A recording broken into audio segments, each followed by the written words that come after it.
On April 12, 1961, the Soviet Union launched the Vostok, the first manned spacecraft, into orbit, marking a pivotal moment for humanity. As we reflect on that flight, we hear the echoes of "Let's go," a sentiment that speaks to a journey starting much earlier. Every great endeavor begins with a spark, a tiny flicker of flame fighting for existence as it draws its first taste of oxygen.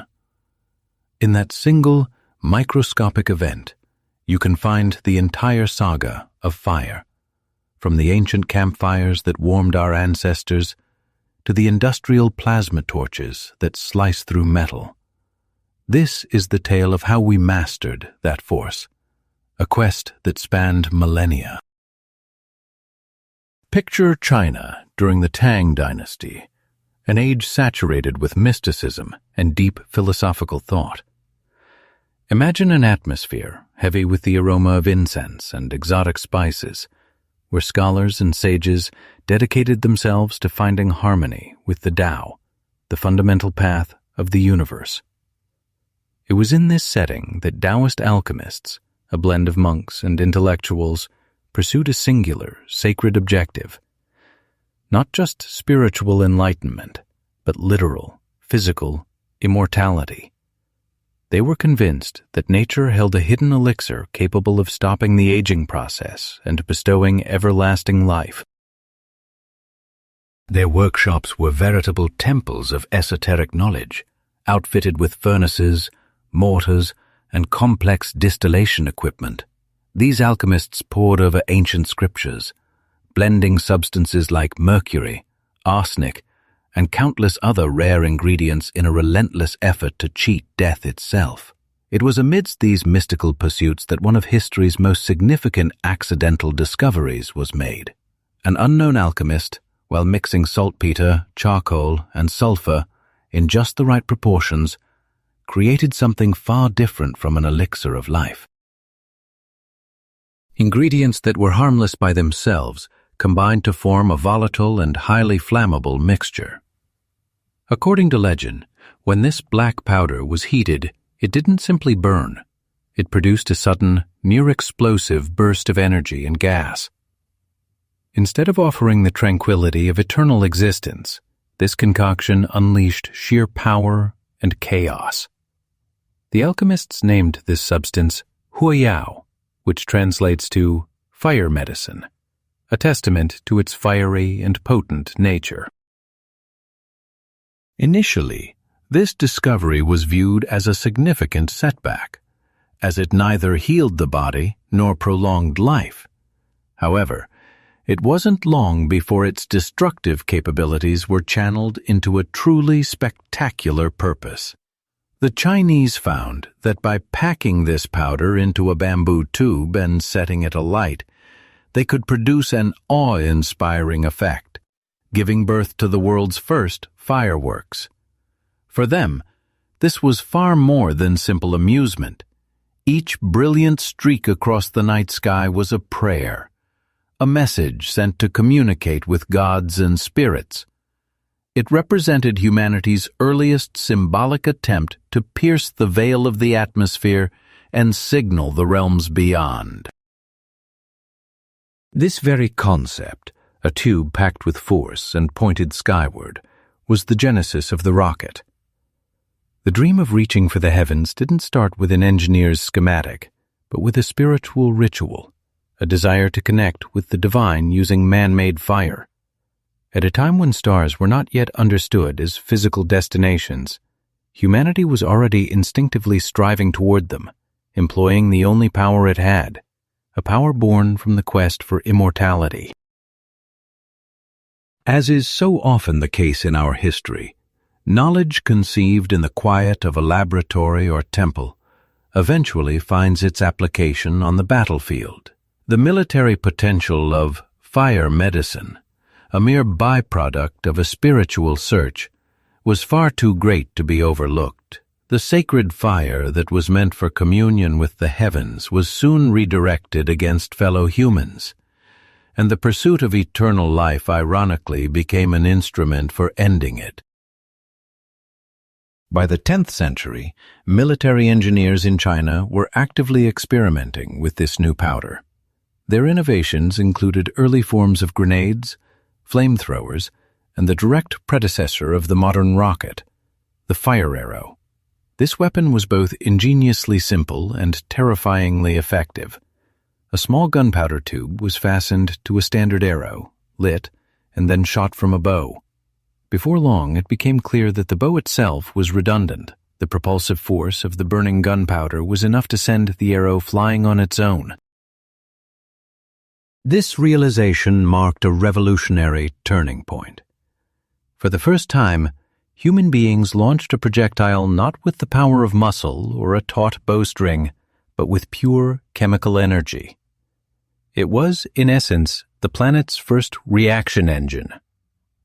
Though it was highly inaccurate, inefficient, and posed a considerable risk to the user, the crucial thing was that it functioned. The technology's spread was greatly accelerated by the Mongol conquests, as Genghis Khan's empire acted as a vast cultural and technological clearinghouse, adopting and deploying the innovations of the peoples it conquered. After capturing Chinese engineers, the Mongols immediately grasped the profound military and psychological advantages of this new weaponry. In their sieges of Arab and European cities, they deployed massive rocket batteries that showered defenders with hissing, smoking projectiles. To a European knight whose experience of combat was limited to the clang of swords and the hum of arrows, the spectacle of a shrieking, fire-breathing demon from the sky was utterly demoralizing. It was a weapon designed to crush the spirit as much as the body. Through the conduits of war and commerce, the secret of gunpowder eventually made its way around the globe, with Arabs refining its formula and Europeans launching their own experiments. Yet, for many centuries, the rocket remained a primitive and unreliable weapon, primarily used for signals, arson, and intimidation. No one envisioned it as a vehicle for transportation.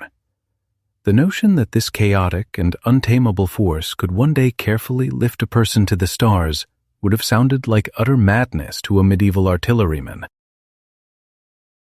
Even though the technology was present, the dream of space travel had not yet taken shape.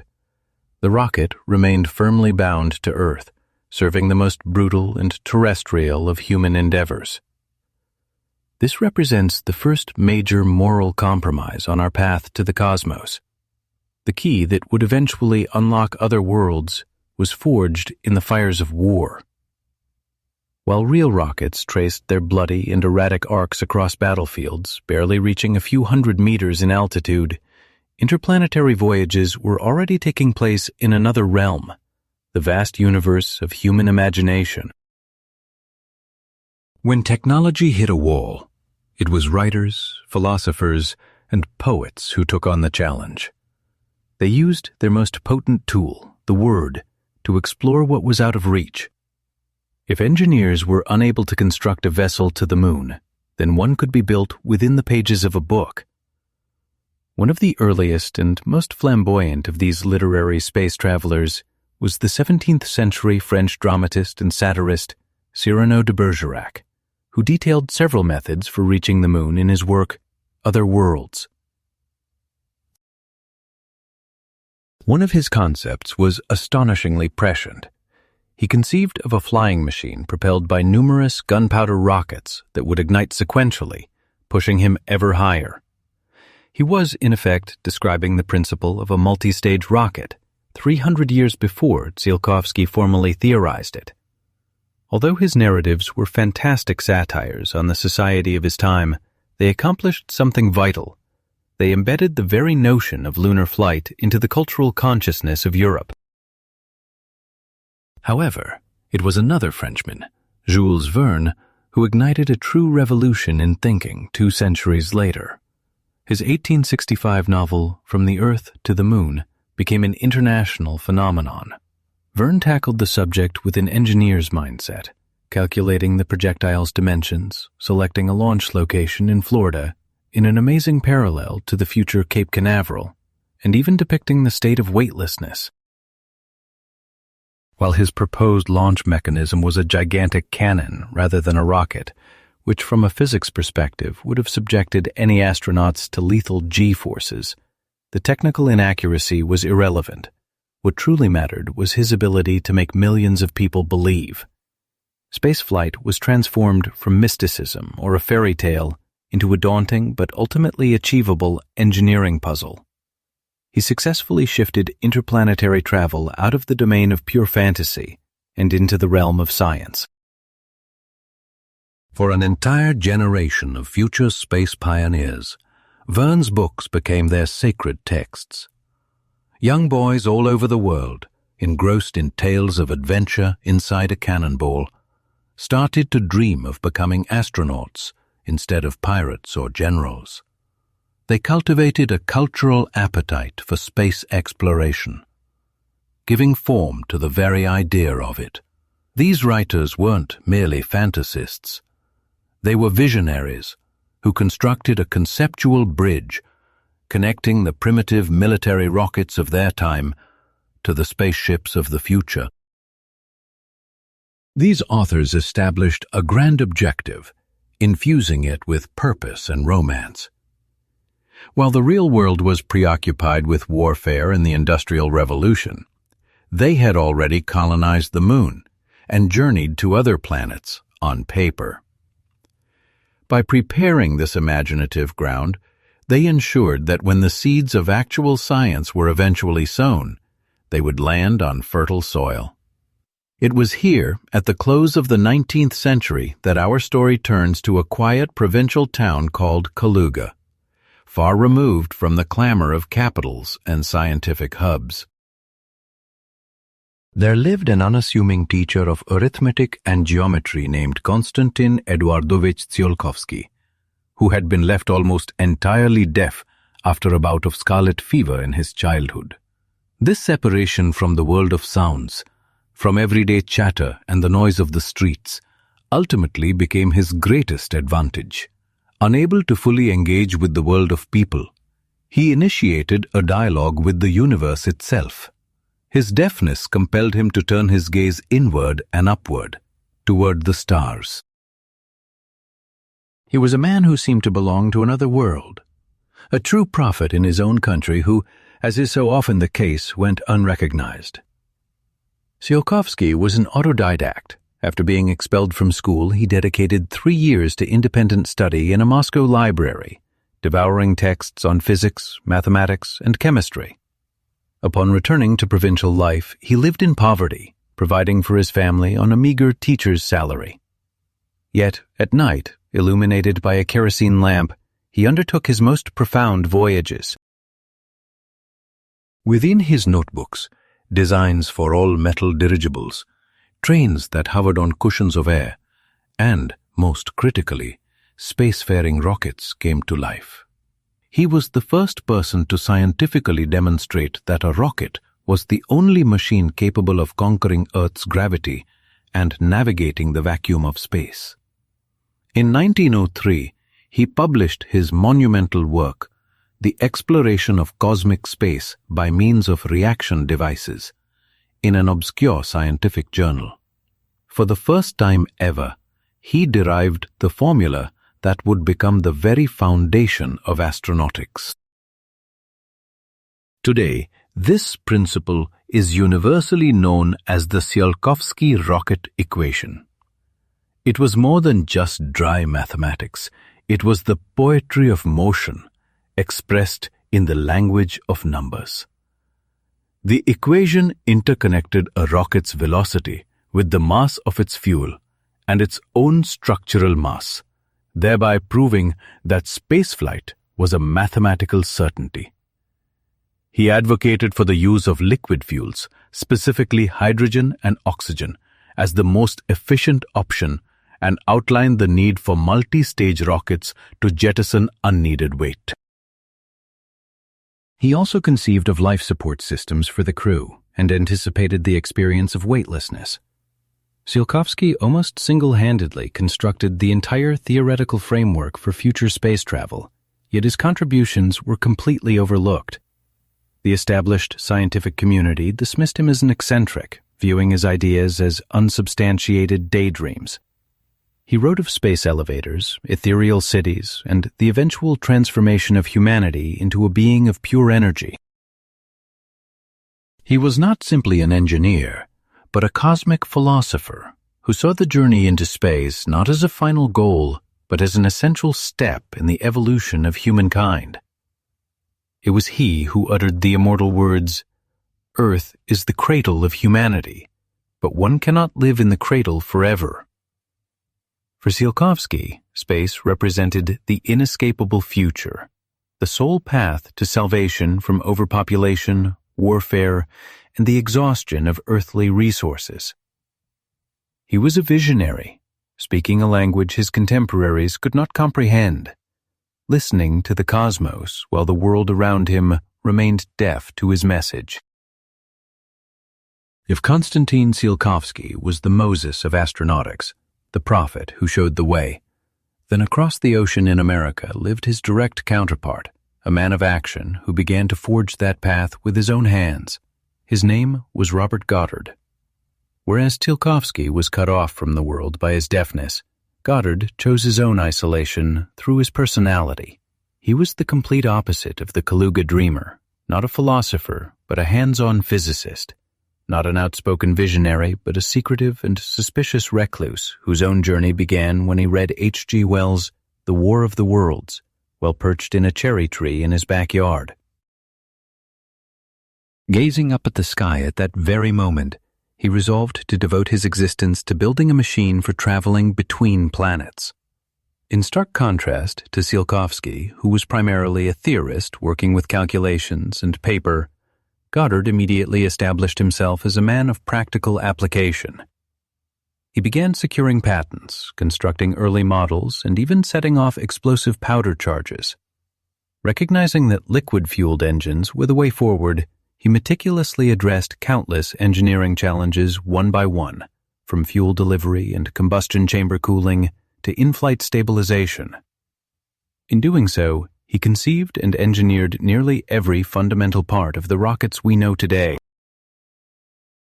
His efforts, however, were met with more than just a lack of understanding. They faced open mockery.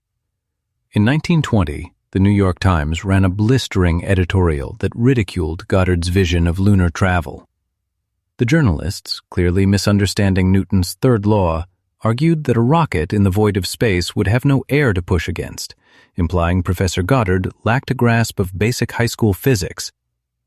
This public shaming inflicted a deep wound on the scientist, causing him to become intensely private, halt the publication of his findings, and shun all contact with the media. He continued his research in isolation, supported by the occasional grant, one of which came from the renowned aviator Charles Lindbergh.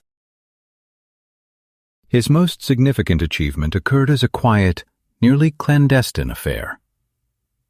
On March 16, 1926, he and a small team of assistants readied a crude-looking assembly of pipes for liftoff in a snow-covered field on his Aunt Effie's Massachusetts farm. This was the first liquid-fueled rocket ever created. The launch itself was almost laughable. The rocket ascended just 12 meters, flew a distance of 56 meters, and then came down in a patch of cabbage. Though the entire flight lasted only 2.5 seconds, that brief moment altered the course of history. Goddard proved the concept was viable, single-handedly igniting an engineering revolution amidst an environment of skepticism and scorn. He was the one who transformed Tsiolkovsky's theoretical dream into a tangible reality of metal with a fiery engine.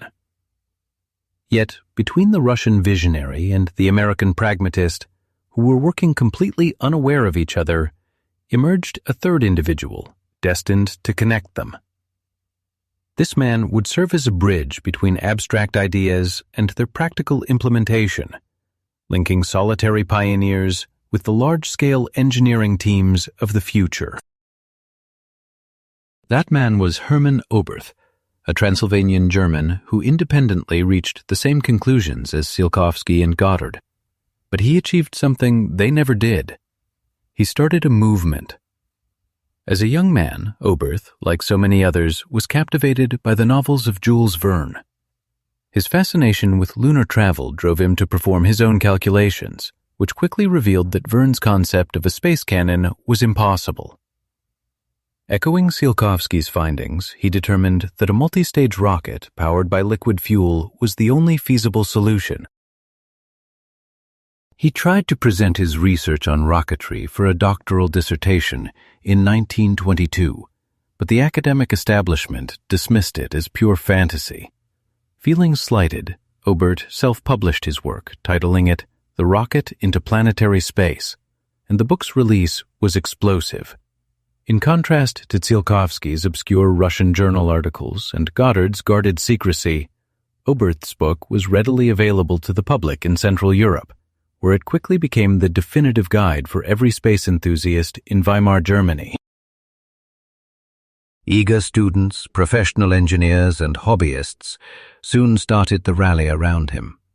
This growing circle of followers led to the establishment of the Verein für Raumschifffahrt, or VFR, which translates to the Society for Space Travel, in 1927.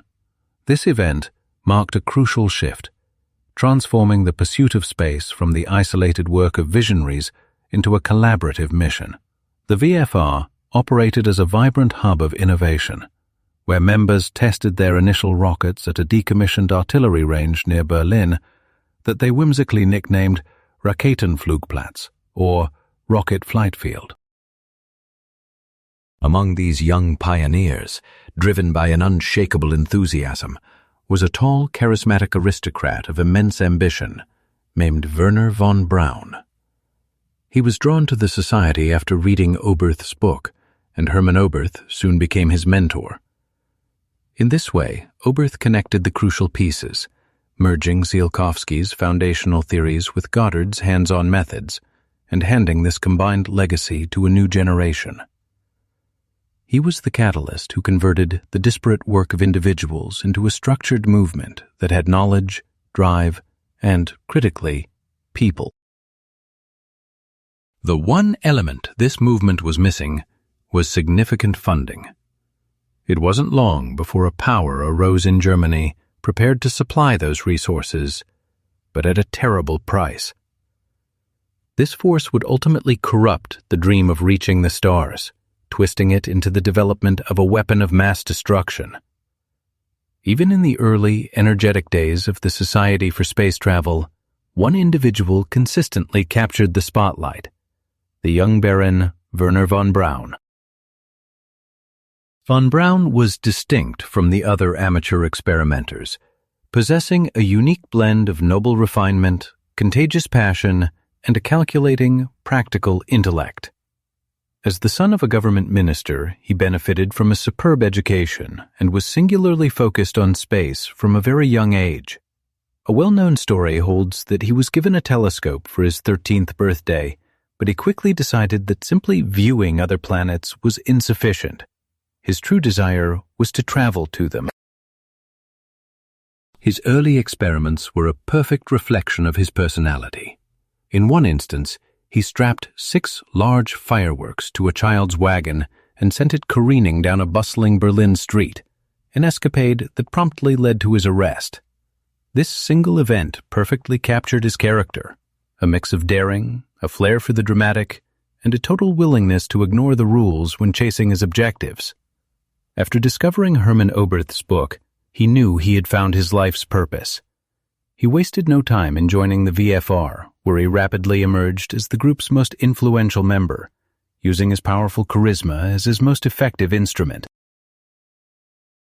He discussed journeys to the Moon and Mars not as far-off fantasies, but as tangible engineering challenges that hinged merely on securing the necessary funding and political backing. Unlike the philosophical musings of Tsiolkovsky or the withdrawn nature of Goddard, he was a pragmatic man of action and a natural-born leader, perfectly willing to push others aside to achieve his objectives. His aspirations knew no bounds, and he swiftly concluded that the amateurish experiments at the Raketenflugplatz rocket launching site were leading nowhere. To construct truly massive rockets, he needed access to substantial financial resources, the kind of money that a club of hobbyists could never hope to raise. While his colleagues in the Society for Space Travel, or VFR, celebrated minor achievements and dreamed of peaceful cosmic voyages, von Braun was actively seeking a powerful sponsor. The identity of this backer was of little concern to him, as his actions were not guided by ideology or love of country, but by a singular, overwhelming passion that defined his existence: to engineer the world's largest and most formidable rockets, and ultimately reach the stars. He instinctively understood that within the Germany of the 1930s, only one institution possessed the power to fulfill his colossal ambitions: the army. This readiness to pursue his dream by any means necessary, an ambition that bordered on obsession, positioned him as the perfect figure for a Faustian pact that would irrevocably alter his own destiny and the trajectory of human history.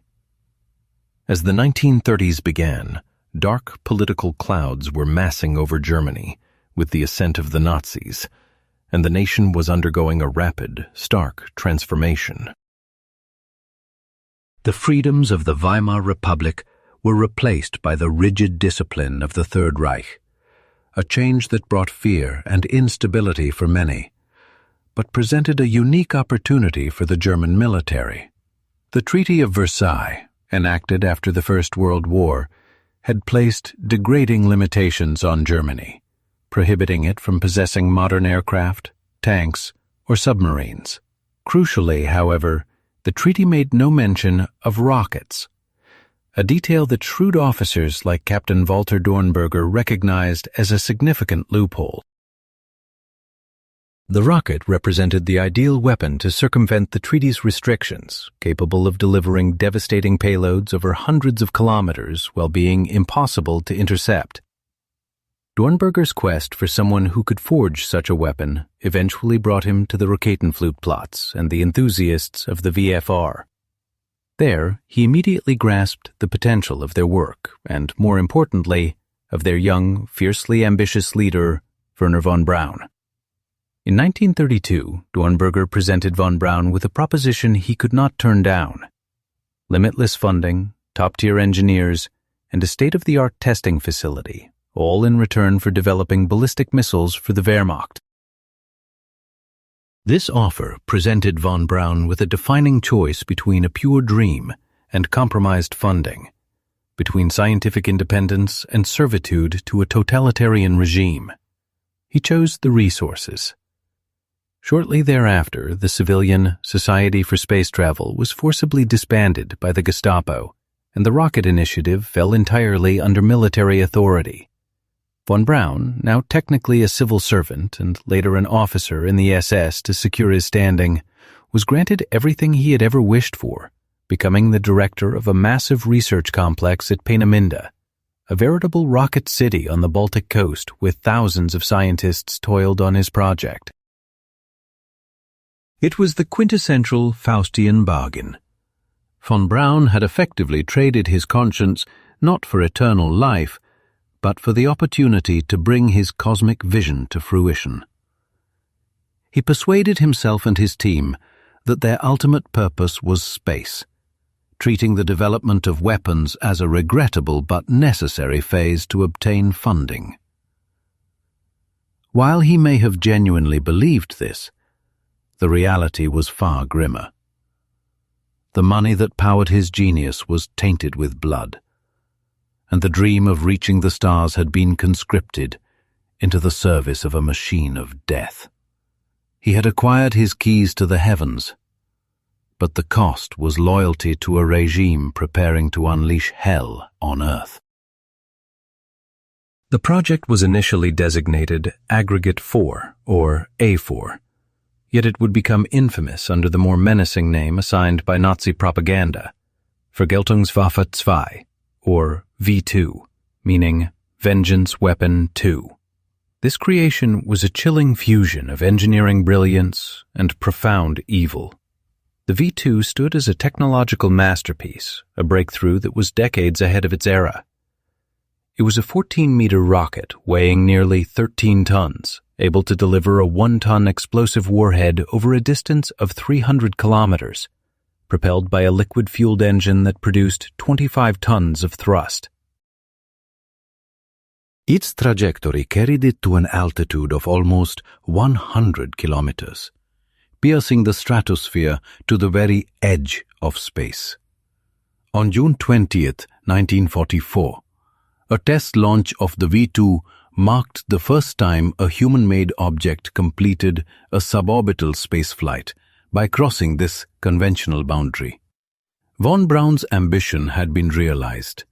His creation had finally touched the stars. But this incredible achievement was shadowed by a horrific reality. As the war shifted against Germany and Allied bombers began targeting Peenemünde, V-2 production was relocated to a massive underground factory called Mittelwerk, hidden within a network of tunnels in the Harz Mountains. The labor force for this subterranean plant was composed of tens of thousands of inmates from the adjacent Dora Mittelbau concentration camp.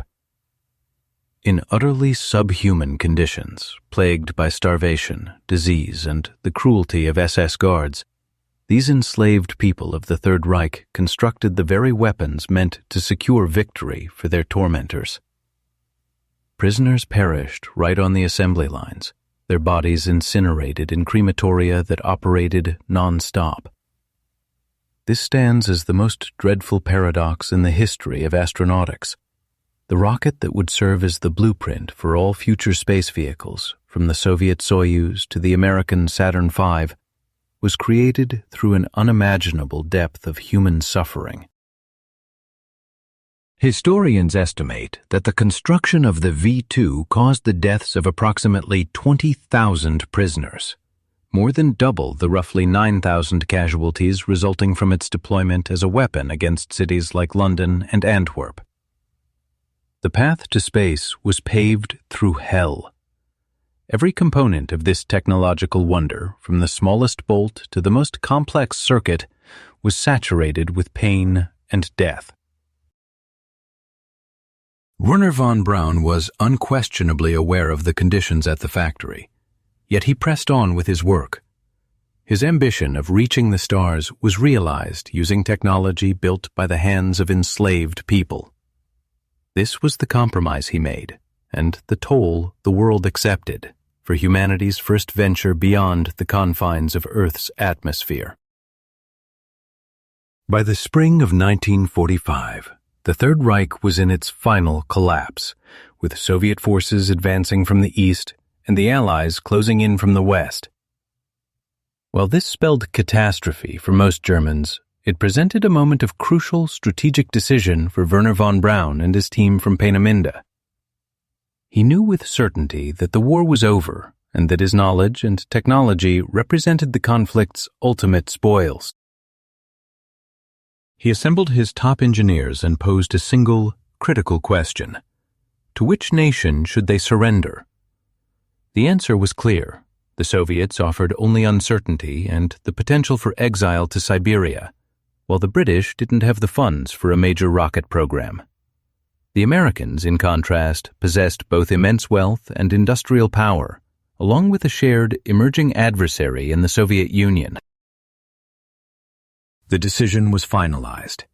Von Braun orchestrated the evacuation of thousands of documents and hundreds of his most talented specialists southward to Bavaria, ensuring they would fall within the American zone of occupation. As one war concluded, another covert conflict began, a desperate hunt for intellectual talent. American intelligence initiated a mission known as Operation Paperclip, named for the simple fasteners used to mark the files of scientists targeted for relocation to the United States. This operation was an unparalleled effort to acquire intellectual assets. The Americans weren't just confiscating V-2 blueprints and equipment. They were taking the very engineers who had created them, understanding that the minds behind the technology were infinitely more valuable than any documents. For the U.S. government, it was a pragmatic, if morally dubious move. Many of these German experts, von Braun included, had been members of the Nazi Party or SS officers, and their backgrounds were meticulously sanitized. Biographies were altered to bypass laws that barred Nazi criminals from entering the country. Ethical objections were swept aside by the emergence of a new global threat. With the Cold War dawning, the German rocket specialists were far too valuable to be left for Stalin's grasp. Consequently, von Braun and over 100 of his key colleagues were covertly transported to the United States.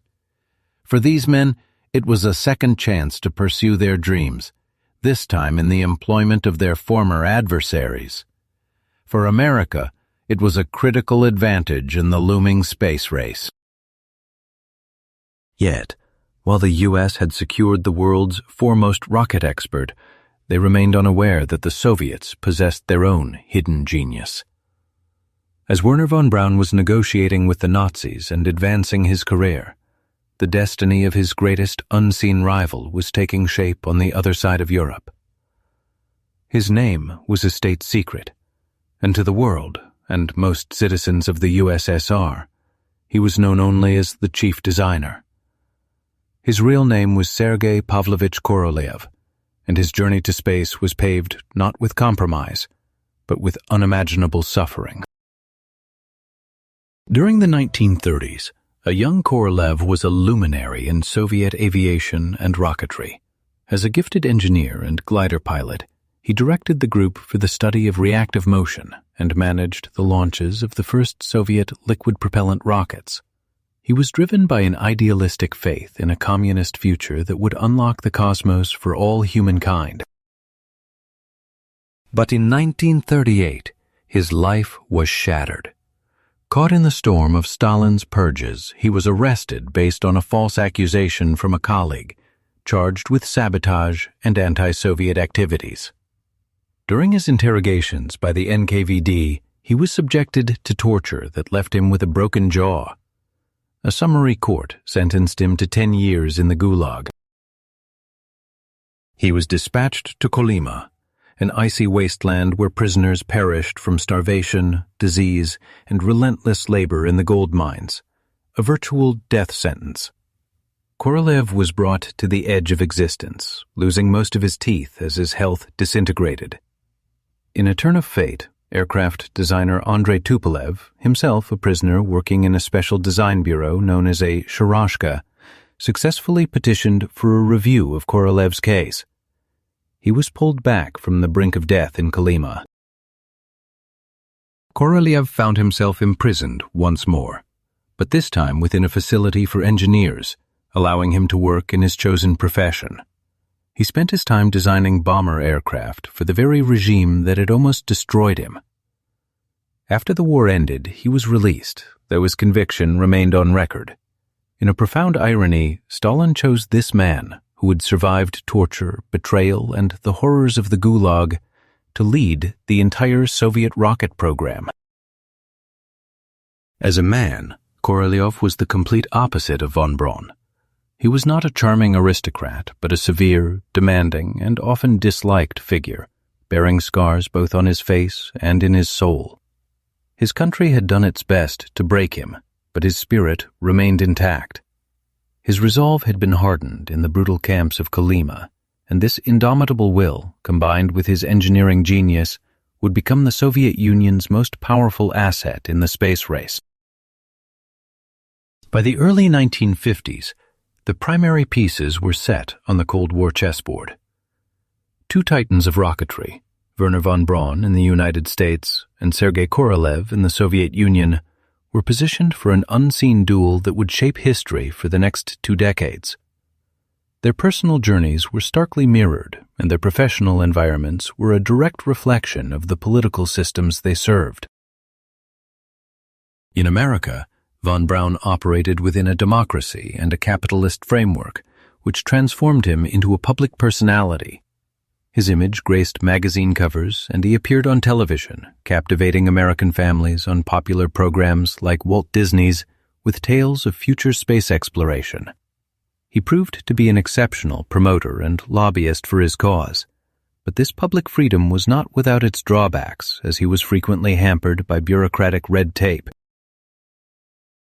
Wernher von Braun was forced to battle for each shred of funding, facing down dubious politicians and military leaders who saw more value in bombers than in his futuristic space toys. He was constantly hampered by rivalries between the Army, Navy, and Air Force, leaving him in a position where he possessed creative freedom, but was deprived of the ultimate authority to execute his vision. In stark contrast, Sergei Korolev operated within a totalitarian regime that rendered him completely anonymous. His very existence was a state secret, his name forbidden from ever appearing in print, making him a phantom figure.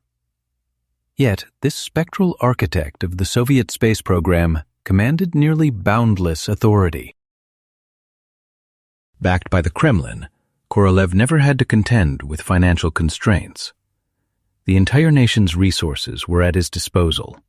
A request for a factory was immediately fulfilled, and the country's most brilliant intellects were conscripted to his cause from every corner of the Soviet Union. While his directives were absolute, this power came at the staggering price of his personal liberty and security. He was perpetually haunted by the specter of the gulag, living with the constant awareness that a single mistake could result in the loss of not only his position, but his very life, making him the system's all-powerful prisoner. The rivalry extended far beyond two brilliant engineers. It was a fundamental clash of ideologies and entire ways of life. It pitted the open, yet often chaotic and unwieldy American system against the secretive, centralized, and brutally effective Soviet apparatus. This was the charismatic pragmatist Wernher von Braun against the somber, tormented genius Sergei Korolev. Though they were destined never to meet, each man was intimately aware of the other's work. Both knew with certainty that the opening gambit in this grand contest, sending the first man-made satellite into orbit, would decide which nation would spearhead humanity's expansion into the cosmos. The competition was officially underway. A tangible tension filled the air on October 4, 1957, at the isolated Tur-Atom Cosmodrome in the Kazakhstan steppe, a site that would soon become famous as Baikonur. The chief designer, Sergei Korolev, maintained an impassive expression in the control room, but inwardly he was in turmoil. The culmination of years of brutal humiliation in labor camps and monumental effort had arrived at this single point in time. Poised on the launch pad was the R-7 rocket, a vehicle of Korolev's own design, initially conceived as an intercontinental ballistic missile for carrying a hydrogen bomb. On this day, however, its cargo was different. Affixed to its tip was a modest, polished aluminum sphere measuring 58 centimeters across, adorned with 4 long, whisker-like antennae. This satellite was devoid of weaponry or scientific equipment. Its only mission was to transmit a signal. As the rocket erupted in fire and ascended from the planet, the event represented something far greater than a simple launch. It was Korolev's personal declaration to the world, a retort to everyone who had ever questioned, tormented, or sought to crush him. Within minutes, a message arrived from orbit, a plain, repetitive, yet momentous sound. Beep, beep, beep. This was the voice of Sputnik 1, the first artificial satellite to orbit the Earth. The Soviet Union, a nation rebuilt from the ashes of 2 devastating world wars and governed by one-time farmers and laborers, had just sent a new, artificial moon into the heavens. Its simple transmission resonated like a shockwave across the Western Hemisphere, heralding the dawn of a new age with a distinctly Russian cadence. The announcement detonated like a bombshell across the United States. It was perceived not merely as a scientific advance by a rival power, but as a strategic technological blow on the scale of Pearl Harbor. A nation that had been certain of its absolute technological dominance was abruptly confronted with its own vulnerability. Citizens began gathering outdoors after dark, their eyes scanning the sky for the faint speck of light moving among the stars. That tiny silver orb, broadcasting its unassuming signal, became a persistent and visible symbol of Soviet achievement. The chilling implication was clear. If the Soviets could place a satellite in orbit, they could just as easily deliver a nuclear warhead. This profound fear quickly began to shape and direct American policy. This period became known as the Sputnik Crisis, which directly spurred the creation of the National Aeronautics and Space Administration, or NASA, and triggered a sweeping reform of the country's science and education systems. With this single act, the anonymous genius Korolev had not only opened the doors to space, but had also fundamentally altered the planet's geopolitical landscape, compelling the most powerful country on Earth into a desperate game of catch-up. For the United States, the embarrassment of the Soviet accomplishment was intolerable, and the public clamored for an immediate answer. The nation's hopes were pinned on the Vanguard program, which was managed by the U.S. Navy. Before a global audience on December 6, 1957, America readied its countermove at Cape Canaveral, with the event broadcast live. The media was euphoric, with headlines trumpeting the nation's impending comeback. The Vanguard rocket itself was an elegant, sophisticated piece of technology, seemingly a pinnacle of engineering, designed to carry a small, grapefruit-sized satellite. As the countdown reached 0 and ignition occurred, the rocket rose barely a meter before collapsing upon itself in a brilliant, devastating explosion. The failure was a catastrophe of historic scale, a national disgrace, televised for the entire world to see. International media responded with biting derision, splashing scornful headlines like Flopnik, Kaputnik, and Stay Putnik across their front pages. The esteemed reputation of American scientific and technological prowess was utterly demolished. More than a mere technical glitch, the explosion symbolized a deeper systemic failure, rooted in bureaucratic infighting, an underestimation of the adversary, and crippling overconfidence. In this climate of desperation, the nation turned to a figure it had largely ignored, Wernher von Braun and his group of German specialists at the U.S. Army. Suddenly, his Jupiter C rocket, previously a low-priority project, was authorized for launch, granting von Braun the opportunity he had long awaited. Working under a blanket of tight security, von Braun's team raced to prepare their rocket. On January 31, 1958, a mere 84 days following the Vanguard debacle, the Jupiter C rocket flawlessly carried Explorer 1, America's first satellite, into orbit. The nation collectively exhaled in relief. It had re-entered the space race. The successful launch felt less like a triumphant victory and more like an act of national vindication. However, Explorer 1 delivered more than just a political boost. In contrast to its Soviet predecessor, this American satellite was outfitted with scientific hardware, most notably a Geiger counter created by Dr. James Van Allen, setting the stage for a new phase of cosmic discovery. This device, under the direction of James Van Allen, led to a monumental discovery. By detecting previously unknown radiation zones encircling our planet, which are now fittingly called the Van Allen belts. This moment was powerfully symbolic. While the Soviets were pursuing records for propaganda, the Americans, despite being the underdogs, were already conducting genuine scientific research in space. The competition had shifted into a new stage, where the objective was no longer just about achieving firsts, but about gaining a fundamental comprehension of the cosmos. On the morning of April 12, 1961, the world was unaware that history was about to pivot on a new axis. At the Baikonur Cosmodrome, a 27-year-old senior lieutenant of the Soviet Air Force named Yuri Gagarin was making his final preparations for a flight. As the son of a carpenter and a milkmaid from the village of Klushino, who had lived through Nazi occupation, he was the very embodiment of the Soviet dream, not a high-born aristocrat or a prodigy, but an ordinary man with an earnest, captivating smile.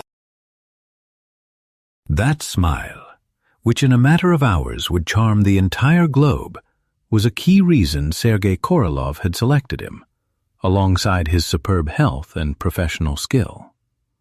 Korolev instinctively grasped what the face of the first human in space needed to convey.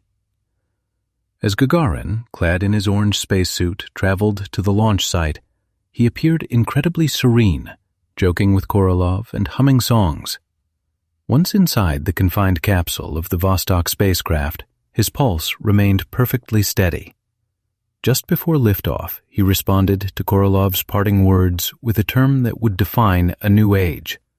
Not a grandiose declaration, but a simple, human word. Poyechali, which means, let's go. His flight lasted just 108 minutes, completing a single orbit around Earth. But within that brief window, humanity was irrevocably altered. Through the porthole of his vessel, Gagarin witnessed a sight no one had ever seen. The sky is very black, the Earth is blue. What beauty, he reported. And these simple words, transmitted by radio, became pure poetry. He was the first person to see our planet from the outside, a delicate, luminous sphere suspended in the infinite dark void. In that moment, he wasn't merely an individual flying in space. He became the eyes of all humankind. The announcement of his successful flight ignited a global wave of euphoria that broke through ideological divides. From Moscow and New York to London and Delhi, people flooded the streets, celebrating with embraces and tears of joy. For a short time, the Cold War seemed to fade into the background. This was perceived not merely as a Soviet victory, but as a triumph for the entire human race. A young man from a Russian village had transformed into a citizen of the cosmos, a symbol of humanity's limitless aspirations. Sergei Korolev, his identity still a state secret, had realized his ambition. He had not only bested the Americans once more, but had also given the world a hero whose smile proved more influential than any propaganda, demonstrating that his own harrowing journey through the gulag had led directly to the stars. Meanwhile, at the White House, the news of Gagarin's flight struck with the force of a bomb. For the young president, John F. Kennedy, it was another sharp blow to national pride, coming on the heels of the Bay of Pigs disaster. America had been outmaneuvered yet again.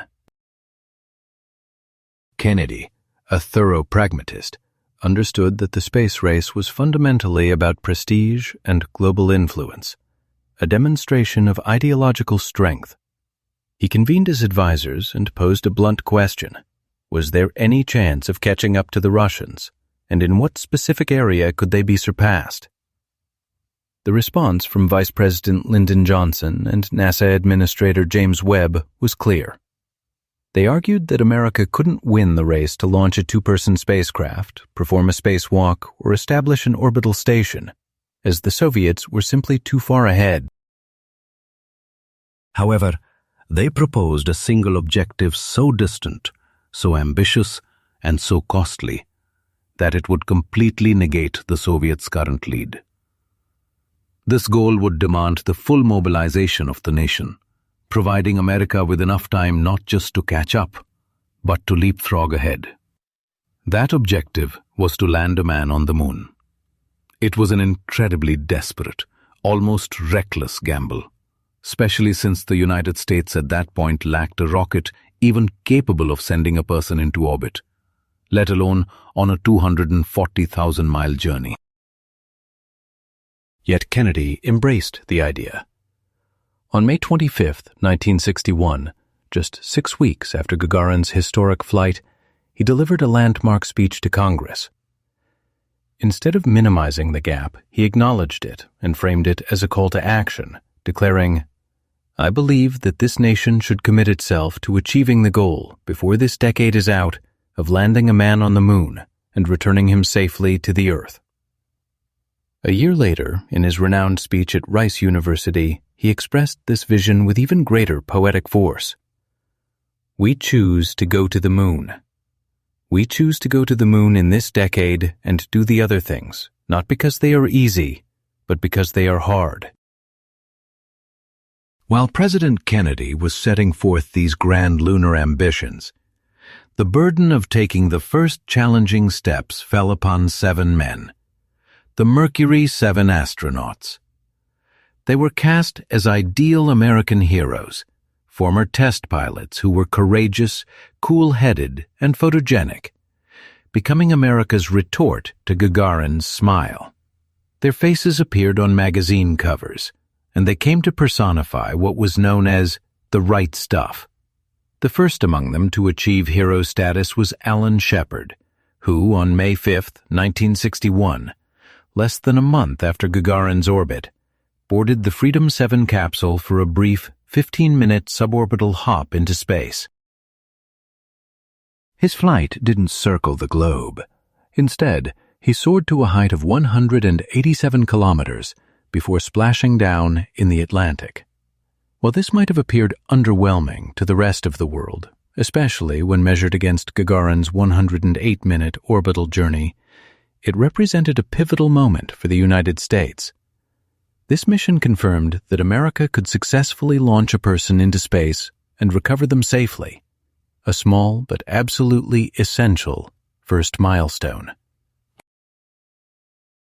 The genuine leap forward occurred in February 1962, with the flight of Friendship 7, piloted by John Glenn. A Marine Corps colonel, decorated veteran of 2 wars, and the most senior astronaut in the group, his objective was clear: to level the playing field with the Soviets by completing 3 orbits of the Earth. The entire mission, however, balanced on the brink of disaster when a ground sensor suggested a critical failure, indicating that the capsule's heat shield, essential for surviving re-entry, may have detached. If the sensor was correct, Glenn faced certain death, as he would be incinerated during his return through the atmosphere. In a high-stakes gamble, Mission Control instructed him not to discard the retro rocket pack after it had been used, hoping its straps would secure the potentially loose shield. As Glenn plunged back toward Earth, uncertain of his fate, he witnessed burning chunks of the retro pack flying past his window and coolly remarked, "That was a real fireball." A tense nation listened to the broadcast, and an enormous wave of relief and celebration swept the country when his capsule touched down safely. John Glenn was instantly elevated to the status of a national icon, comparable to Gagarin, following a flight that was shorter but far more fraught with drama. His mission showcased not only American technological prowess, but also the sheer fortitude of its astronauts. With this success, the United States was no longer merely trailing in the space race. It had become a true competitor. These initial, cautious steps had been taken, but the long, arduous, and ultimately tragic path to the moon still lay ahead. As 1967 began, the Apollo program was rapidly building momentum, driven forward by President Kennedy's ambitious challenge. Enormous rockets and sophisticated spacecraft were under construction, filling the air with an almost tangible sense of optimism. It felt as though nothing could derail the nation's journey to the moon. The program's inaugural manned mission was designated Apollo 1, and its crew was composed of seasoned veterans representing the pinnacle of the astronaut corps. The mission commander was Gus Grissom, a demanding and experienced engineer who, as the second American in space, had already lost one capsule and was resolved not to lose another. Alongside him was Ed White, an athletic and optimistic astronaut who held the distinction of being the first American to perform a spacewalk. Completing the crew was Roger Chaffee, a rookie astronaut for whom this mission was slated to be his very first voyage into space. On January 27, 1967, the three men were sealed inside their command module, positioned atop a Saturn 1B rocket at Launch Pad 34. They were not conducting a simple simulation, but a comprehensive ground rehearsal of the entire pre-launch sequence. The spacecraft was fully fueled, the crew was suited up, and the cabin's atmosphere was filled not with regular air, but with pure oxygen under pressure to replicate launch conditions, a design choice made for simplicity that would have catastrophic consequences. Inside this confined capsule, filled with kilometers of wiring, the pure oxygen environment created an incredibly volatile death trap. At 6:31 p.m. local time, Mission Control heard a frantic cry over the communication system, believed to be from Chaffee. "Fire! I smell fire!" Moments later, another voice, likely Grissom's, yelled, "We've got a bad fire in the cockpit." On the control panels, the sensors redlined as the interior temperature skyrocketed to 1,000 degrees in mere seconds. The pressure from the superheated gases built up so rapidly that it ruptured the spacecraft's hull. The complex, multi-layered hatch was designed in such a way that it required a minimum of 90 seconds to open from the inside, but the crew had less than a minute. Rescue teams risked their own lives, battling through dense, poisonous smoke to reach the capsule. By the time they finally pried the hatch open, more than 5 excruciating minutes had passed. The sight that awaited them was devastating. The interior was completely charred and coated in soot, and the astronauts' spacesuits had fused to their seats. The cause of death was not the flames themselves, but asphyxiation from inhaling the scorching toxic gases. The tragedy plunged America into a state of shock, transforming its boundless optimism into profound grief. The lunar program, which had seemed so assured, was brought to a complete standstill, with many speculating it was over. Yet, the Apollo 1 disaster was not the end. It was a horrifying and bloody new beginning. The subsequent investigation uncovered thousands of design flaws, ranging from inadequate wire insulation to the widespread use of flammable materials throughout the cabin. This tragedy compelled NASA to fundamentally overhaul its entire approach to safety. The spacecraft underwent a radical redesign, including a new hatch that could be opened in just 5 seconds, and the use of a safer oxygen-nitrogen mix during ground operations. Gus Grissom, Ed White, and Roger Chaffee made the ultimate sacrifice. But their deaths were not without meaning. They perished so that others could one day walk on the moon. Their tragedy forced the Apollo program to become safer, which in turn was the key to its eventual triumph. Following the disaster and nearly 2 years of painstaking redesign and testing, the program was finally prepared for its most crucial test.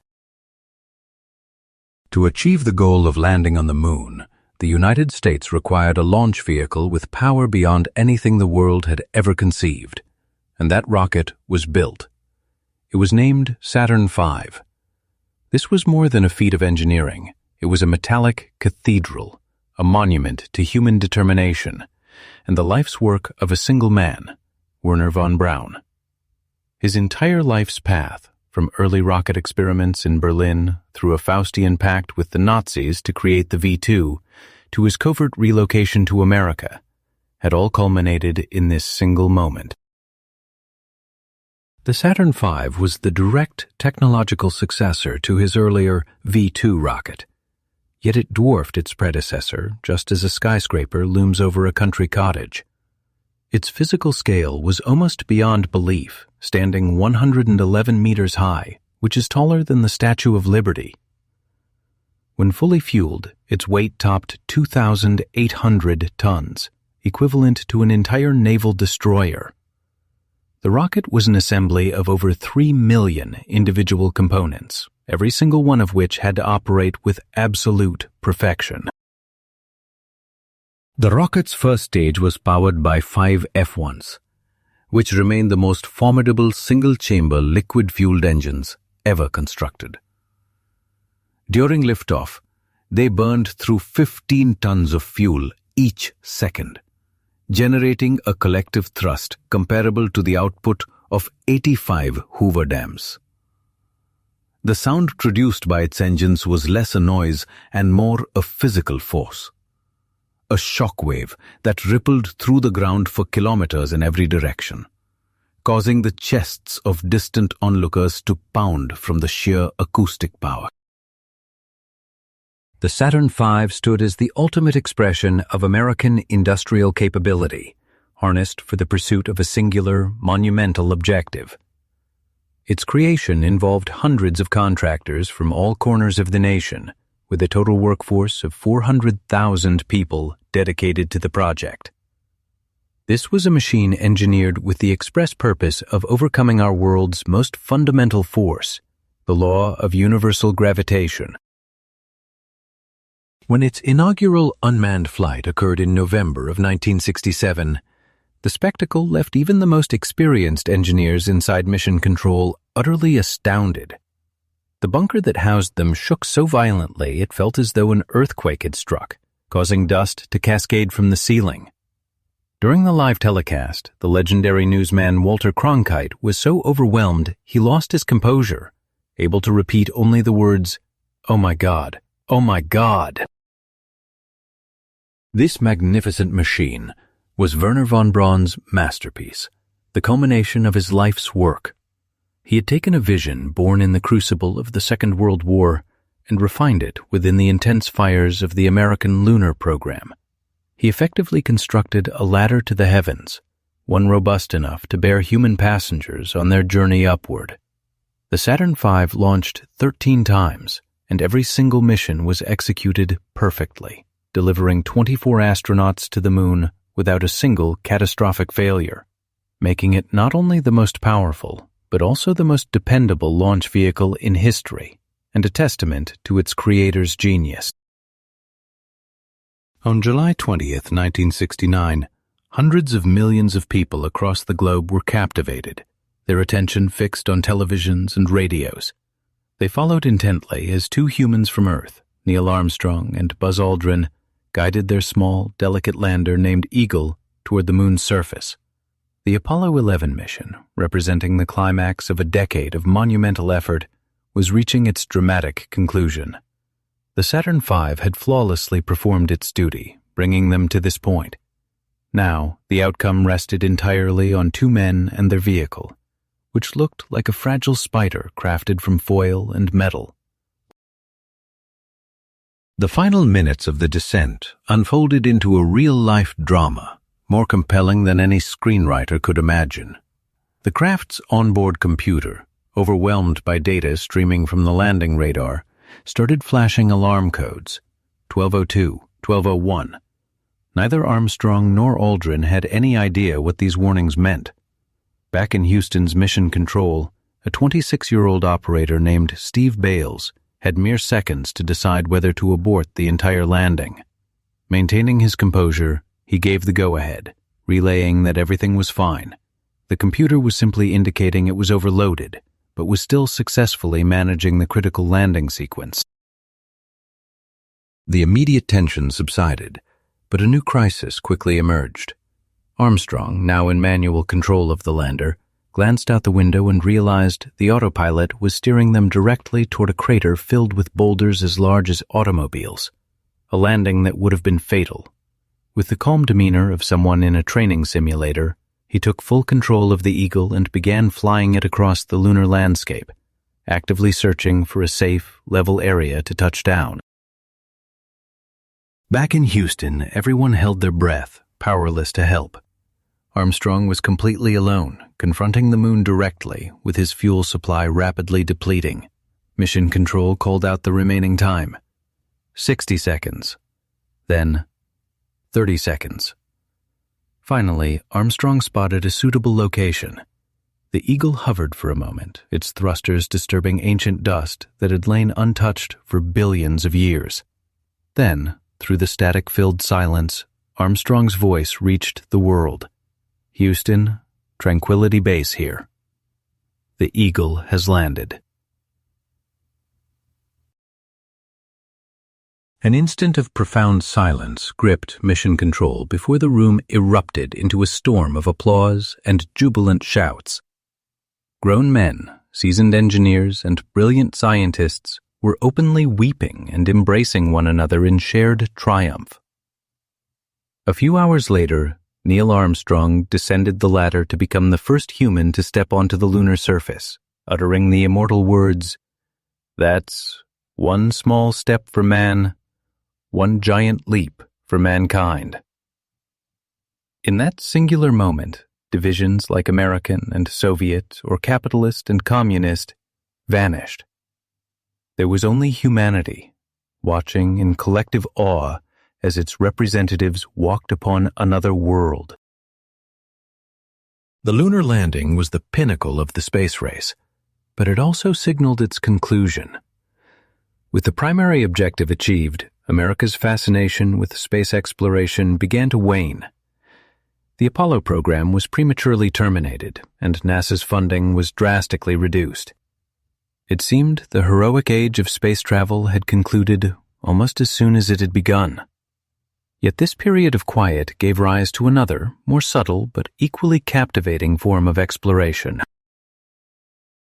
Humanity started to venture into the cosmos using robotic avatars in the form of automatic interplanetary stations. These mechanical explorers served as our eyes, ears, and hands in places far beyond our physical reach.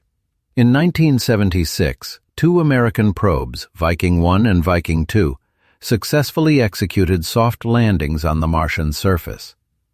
For the first time, we witnessed the red planet not as a distant dot in a telescope, but as a tangible world with a rust-colored desert, a pinkish sky, and frost-covered rocks. The Viking landers performed a series of intricate experiments designed to detect signs of life. While their findings were ultimately inconclusive and remain a subject of debate, they established the critical groundwork for all future missions to Mars. These missions effectively transformed the planet from a staple of science fiction into a legitimate object of scientific inquiry.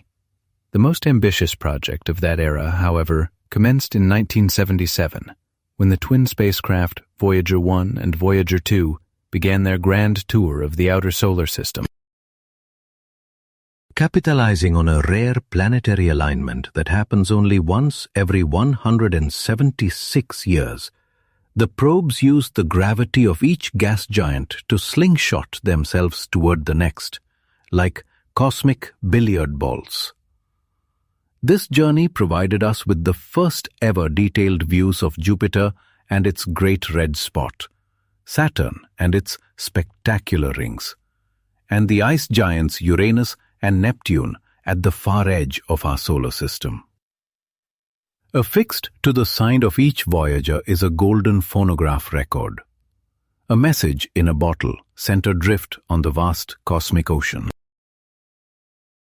That record carried a collection of Earth's sounds and images, featuring everything from wind and rain to animal calls, the music of Bach and Chuck Berry, and greetings spoken in 50 different languages.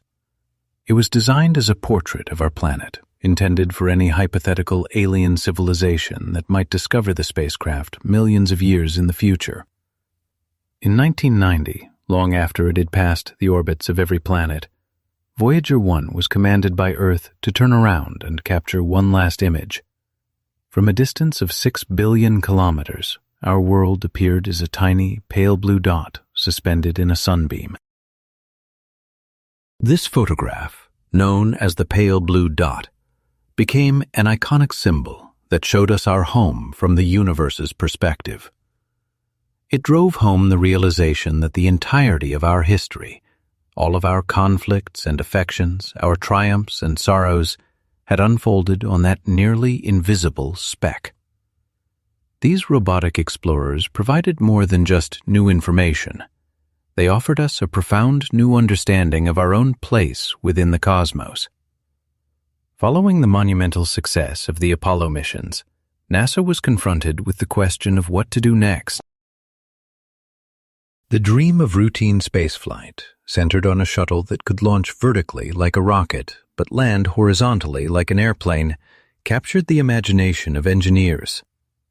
This vision gave birth to the Space Shuttle program, which produced the most complex flying machine ever built. This reusable, winged spacecraft was designed to carry satellites into orbit, perform repairs, conduct scientific research, and then return to Earth, all with the goal of making space both accessible and affordable.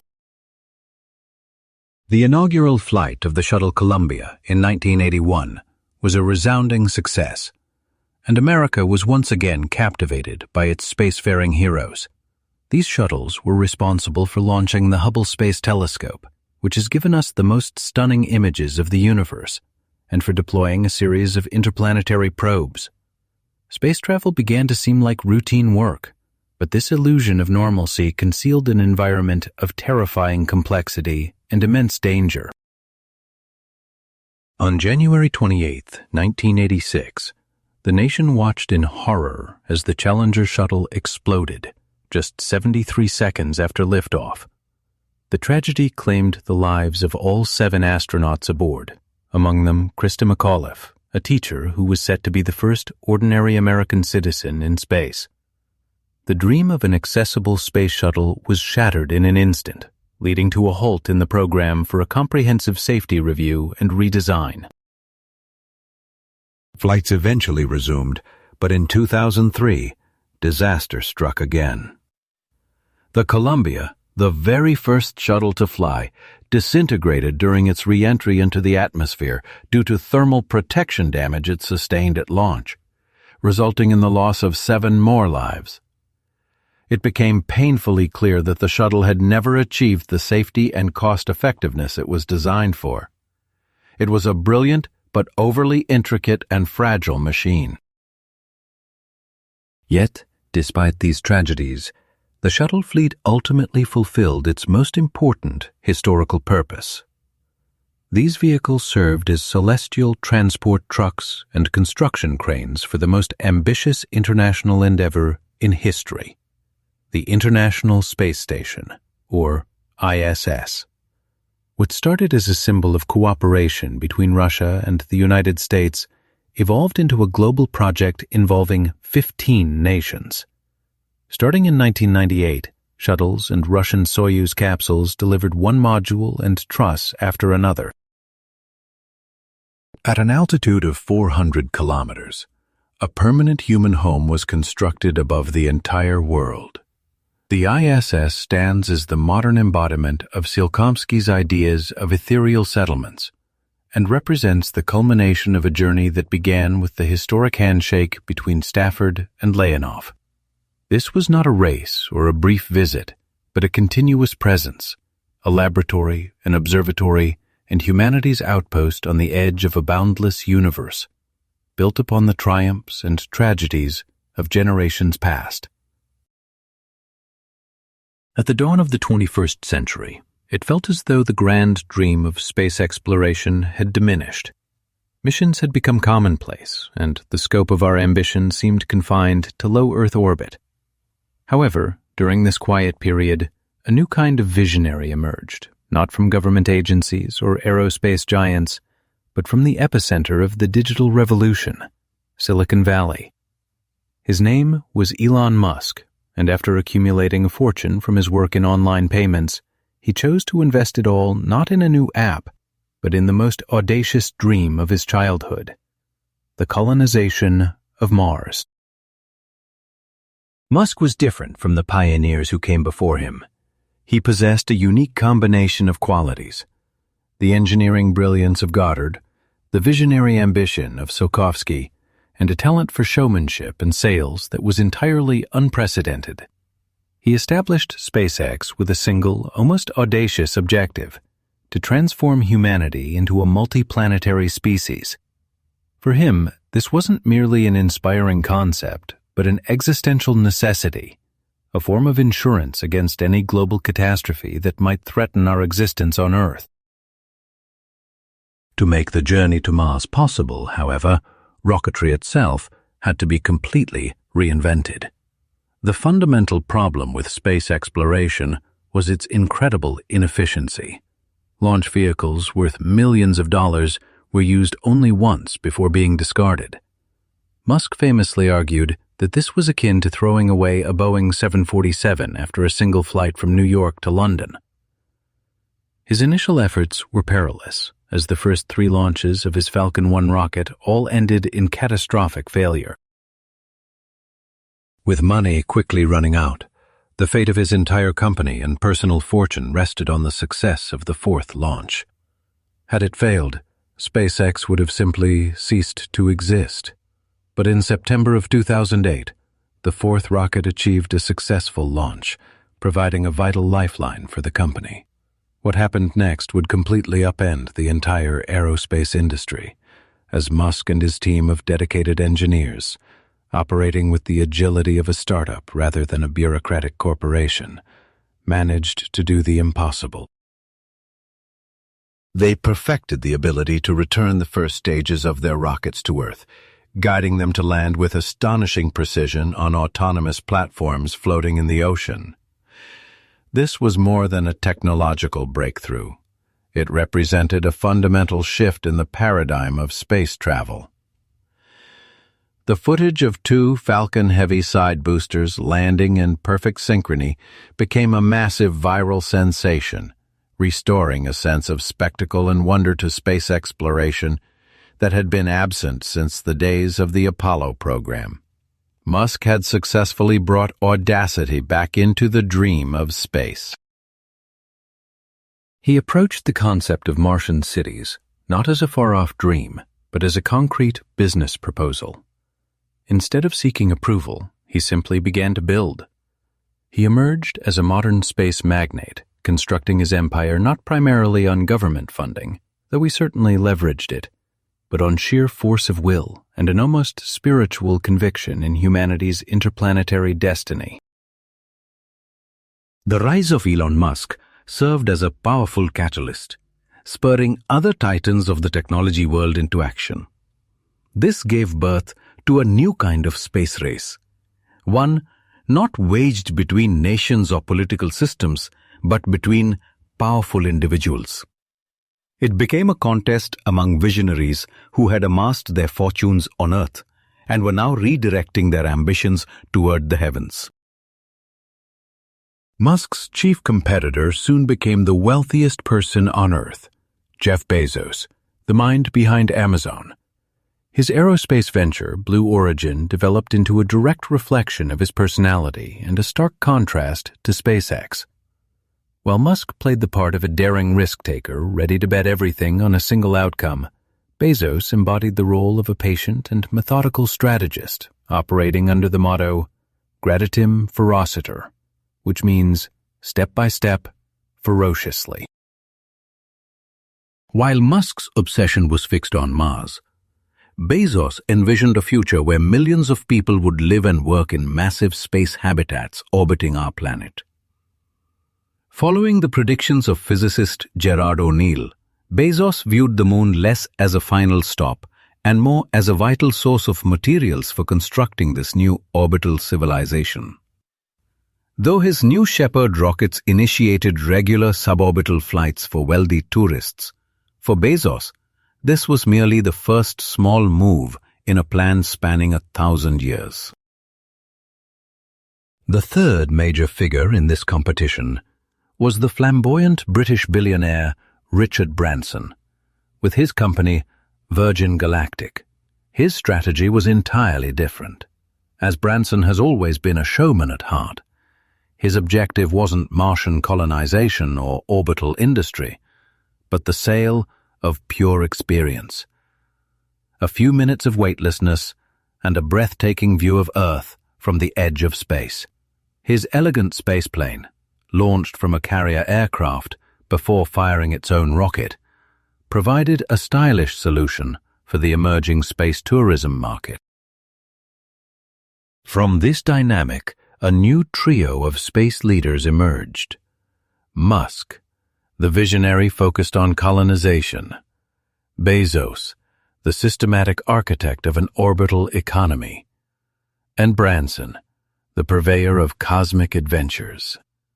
This contemporary race is fundamentally different, powered not by state budgets, but by immense personal wealth, and driven not by national pride, but by the pursuit of future markets.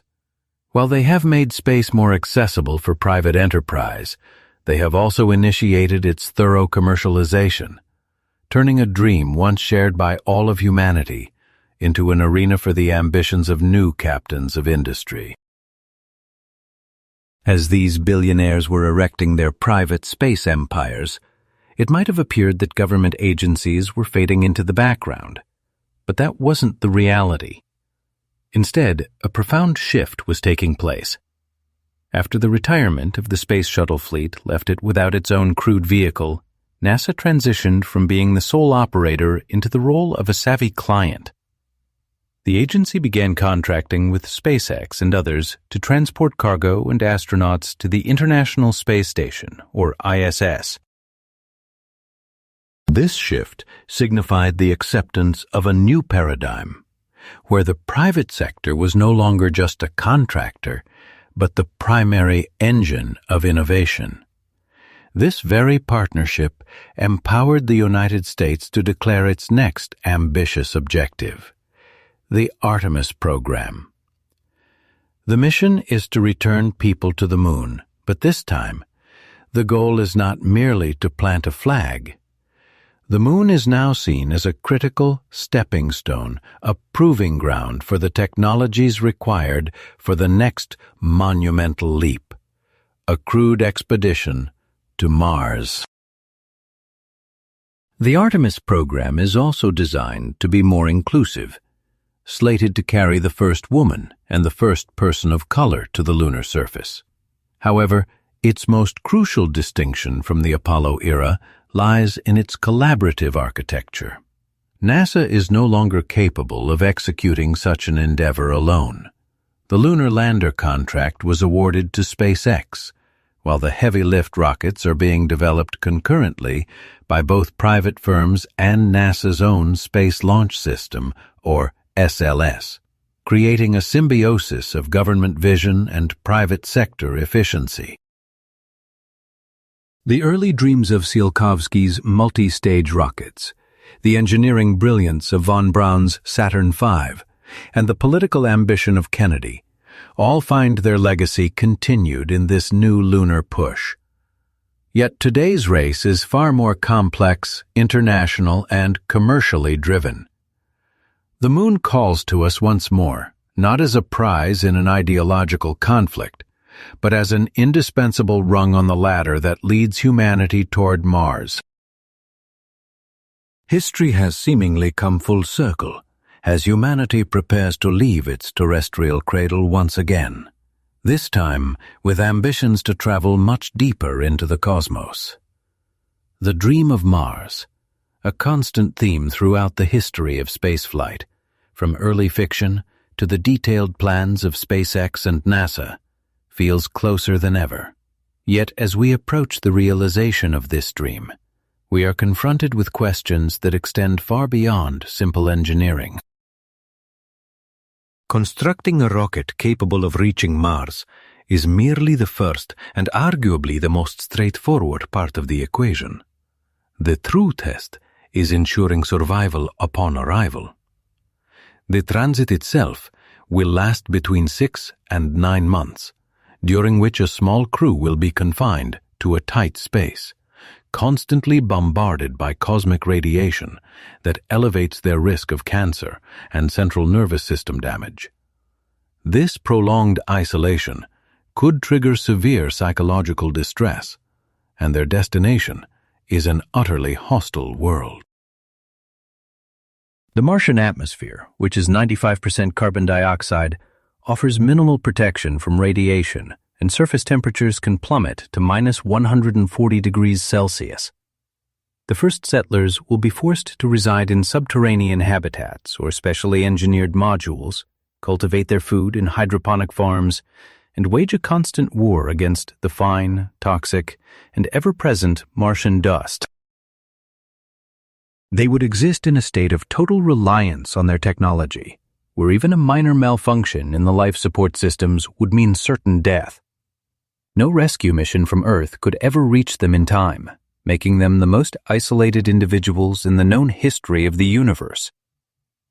This stark reality forces us to confront a profound ethical dilemma. Are we truly prepared to evolve into a multiplanetary species? And what would that transition mean for our psychology, our culture, and our very evolution?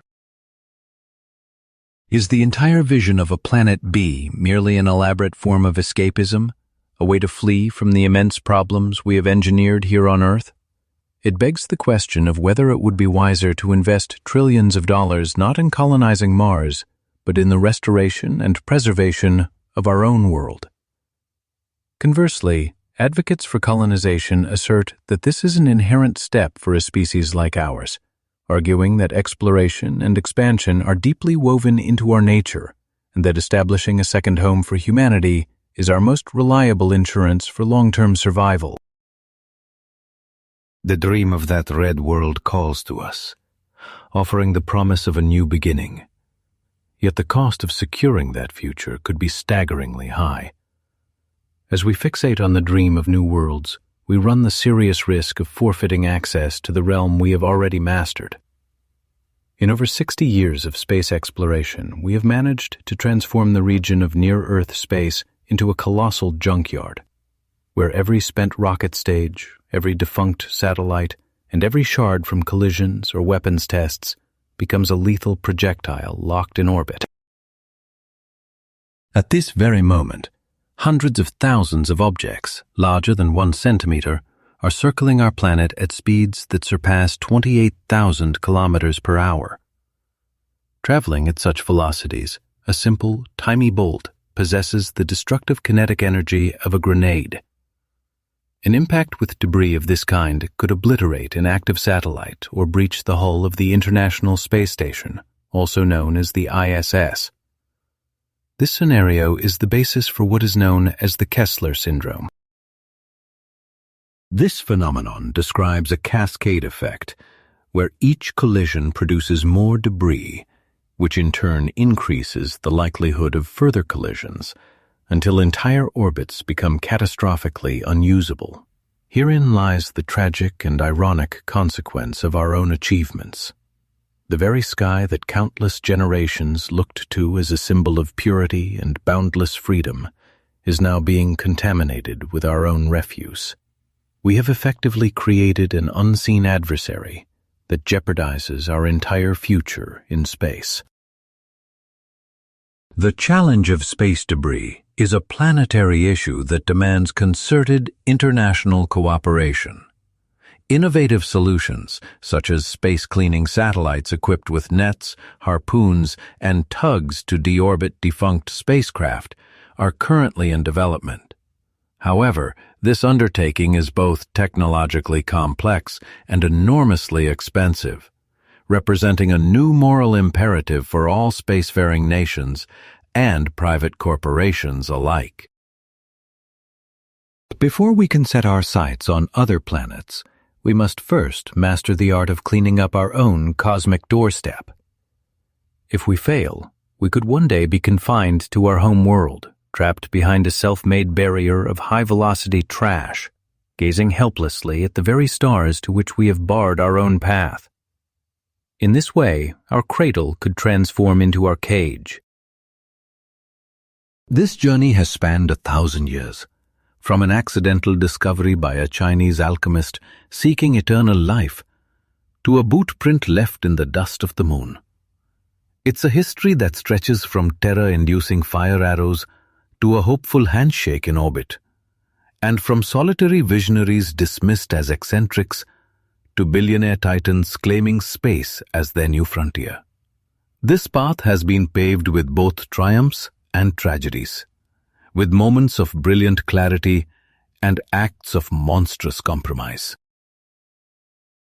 After all this, where do we find ourselves?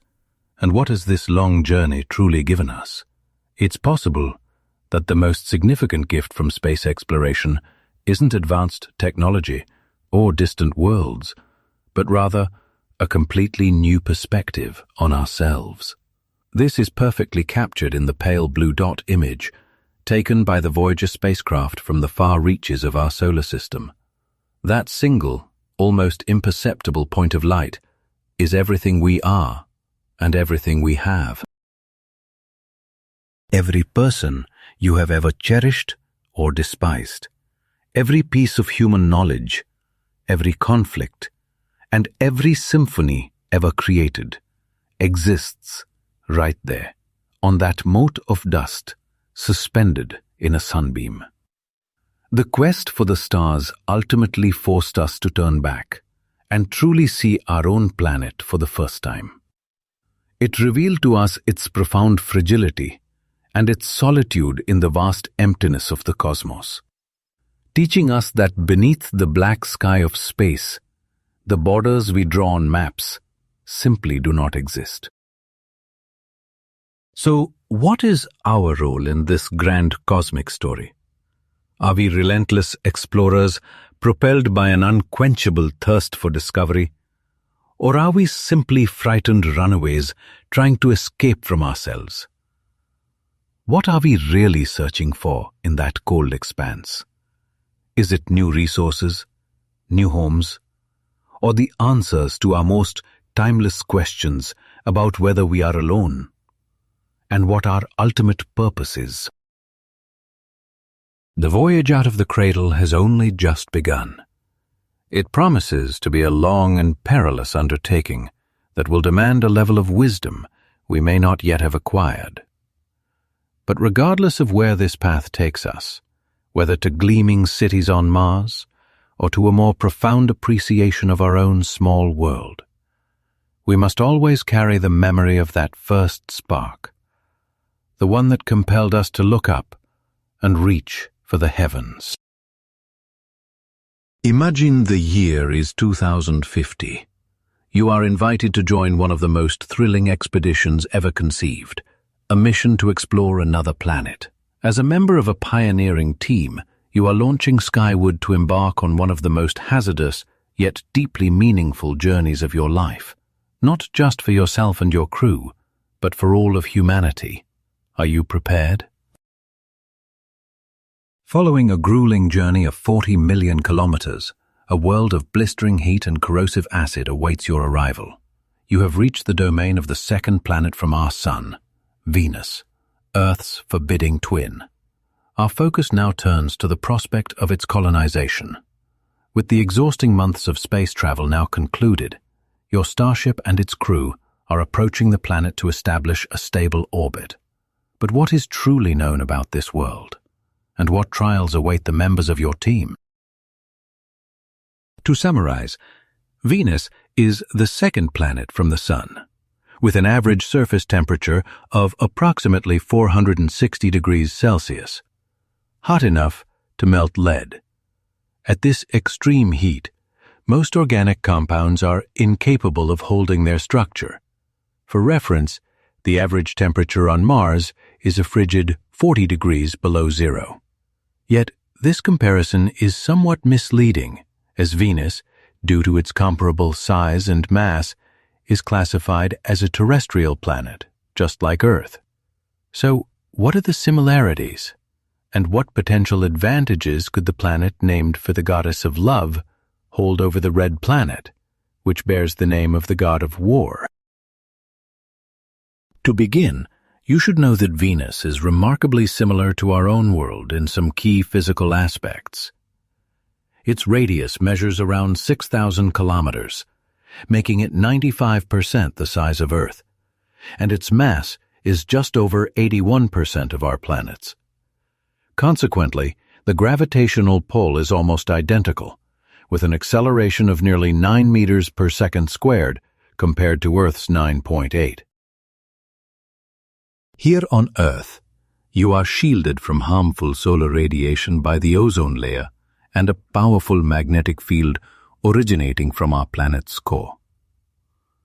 While Venus lacks a strong magnetic field, it possesses an ionized layer at the edge of its atmosphere that provides a comparable level of protection, making extra shielding unnecessary. This makes it seem like a twin to Earth, but the similarities soon end. The Venusian atmosphere is a crushing, toxic environment, 90 times denser than our own and utterly hostile to human life. The atmospheric pressure at the surface is equivalent to what you would experience 1 kilometer beneath the ocean. Setting foot there would be a fatal mistake, as you would be instantly cooked in an acidic inferno. Fortunately, the mission plan does not involve the surface landing. On the first day, the spacecraft is successfully captured by the planet's gravitational pull and settles into orbit around Venus. The subsequent challenge is entering the atmosphere, where its extreme density actually becomes an asset, providing a natural break during descent. Unlike a mission to Mars, which would require a surface landing to build a colony, the objective here is simply to reach the upper atmosphere to begin constructing a floating habitat. Spacecraft returning to Earth rely on aerodynamic braking, followed by a gliding or parachute-assisted landing. These well-established methods work perfectly for Venus because, at high altitudes, its atmospheric density is comparable to ours. The crew slows the vessel to a manageable speed and shifts to controlled flight for the final leg of the approach. This stands in stark contrast to Mars, where the thin atmosphere would render wings and parachutes far less effective, necessitating a more complicated and expensive rocket-powered descent. 35 days into the mission, after conducting thorough systems diagnostics on the airship, the crew commences its inflation. They fill it with a breathable mixture of oxygen and nitrogen, which also generates the necessary lift. This buoyant vessel is destined to be the first human residence on Venus, a home that will perpetually circle the planet, propelled by its atmospheric currents. The atmosphere of Venus consists almost entirely of carbon dioxide, but a significant hazard lurks between 50 and 70 kilometers altitude, dense clouds composed of sulfuric acid. These opaque clouds would not only cause severe chemical burns, but also completely obscure the view from above. To counter this, the airships are constructed from a robust, 4-layered fabric with an outer coating of a silver, Teflon-like material engineered for extreme acid resistance. The first pioneers have achieved their primary objective, proving that establishing a presence in the Venusian clouds is indeed possible. At an altitude of 50 kilometers, floating just above the corrosive cloud deck, they have found a habitable zone. The atmospheric pressure here is 1 bar, the same as on Earth, and the temperature is similar to a pleasant Mediterranean climate. The airship provides a comfortable living space, even if you shouldn't expect tennis courts. With such an abundance of sunlight, there is no need to use energy for heating. Venus is famously known as the morning star because its reflective clouds make it shine brightly in our sky. Being much closer to the sun, the planet is bathed in immense solar energy. In fact, the solar radiation is 4 times more intense here than on Mars, which means solar panels can operate with 4 times the efficiency. By day 304, the colonists are fully settled, living and conducting their work within the airships.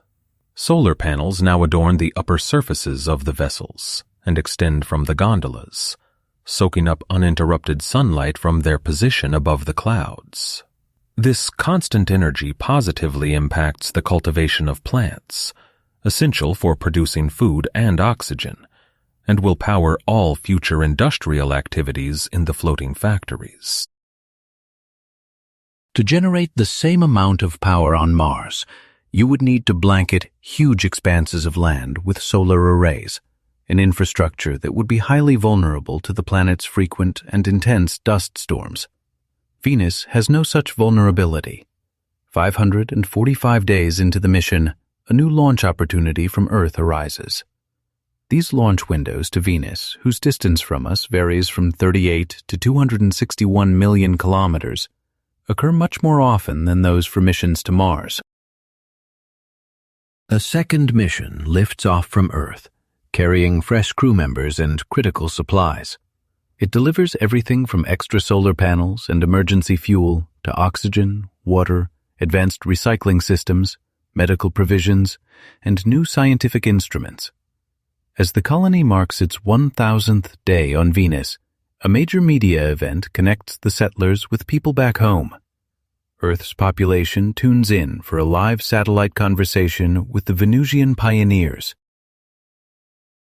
The orbital communications array functions perfectly, marking a significant technological achievement and a reason for celebration, though there is still much work to be done. By day 1134, the mission has entered a new phase.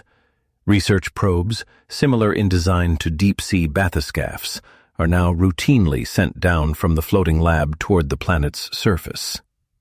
As a word of caution, you definitely would not want to be inside one of these probes, which are designed to generate their own power as they descend. To generate power, a turbine is deployed into the dense atmospheric flow, where its rotation drives a generator and creates an electrical current. This captured energy is stored in batteries and later used to pierce the darkness below, illuminating the Venusian landscapes with bright floodlights and photographic flashes. Although the planet's surface is bathed in a constant twilight, it is a place where incredible things could still be waiting to be discovered. On day 2570, the process for obtaining the single most precious resource, water, has been fully mastered. Here on Venus, the water vapor you would find in Earth's clouds is completely absent. In its place, however, nature offers a seemingly endless supply of concentrated sulfuric acid, a resource that has become the foundation of the colony. The colony's chemists, who are true wizards of molecular science, utilize several sophisticated and efficient techniques to produce this vital water. The primary method involves a reduction reaction that uses carbon monoxide as fuel, a gas also harvested from the atmosphere.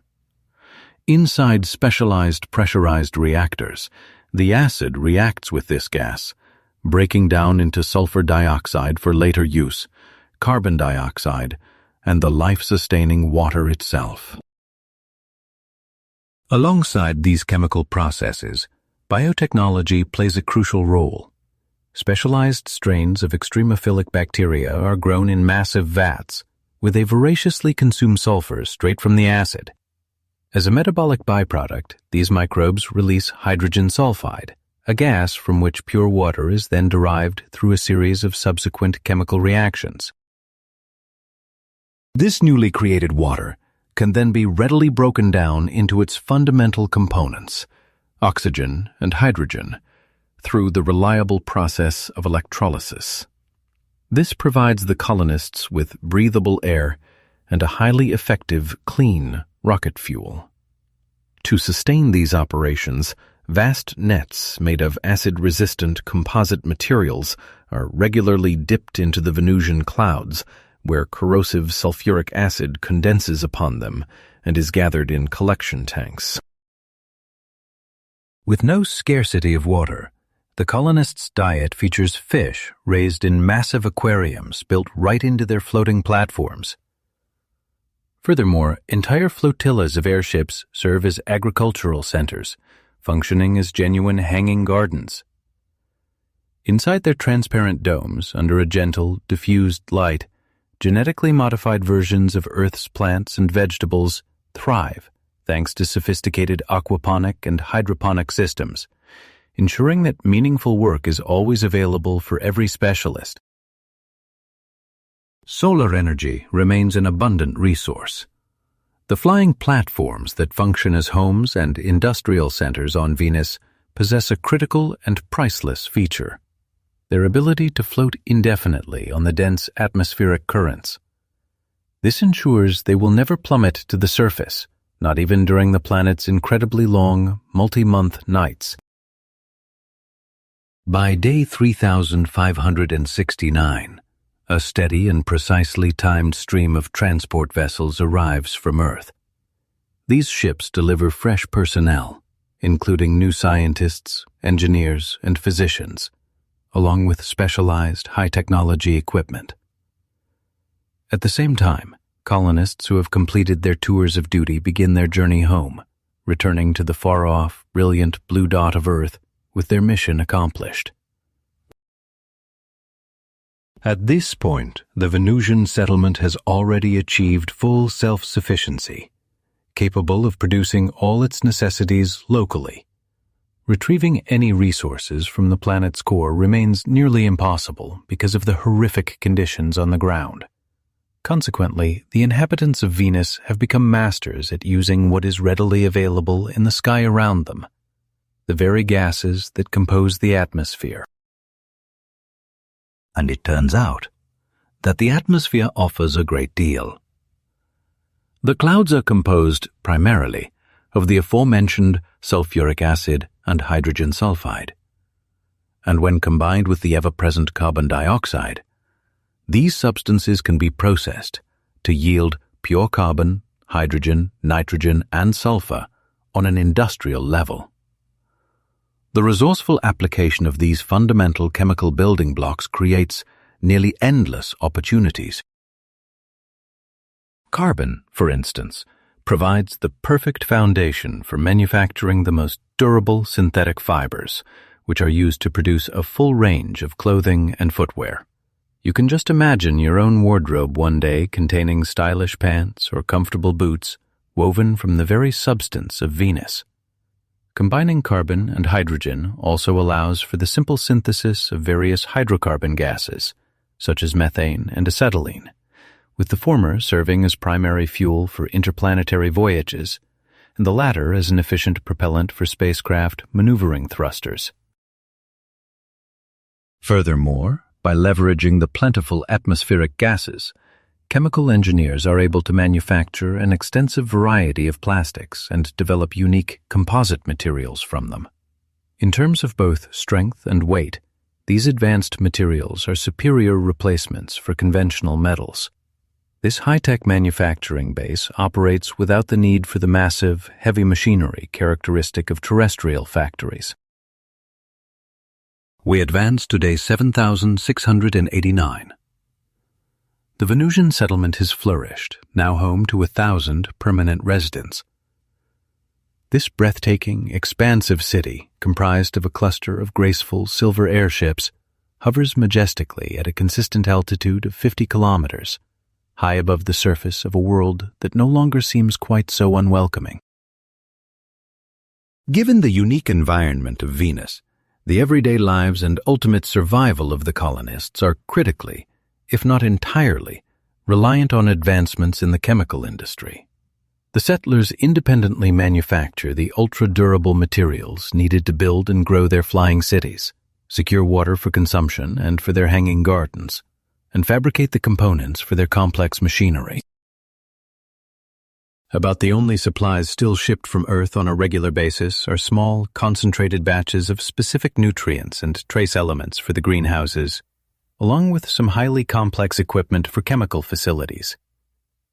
Because Venus is substantially closer than Mars, transporting cargo is a comparatively straightforward and cost-effective endeavor.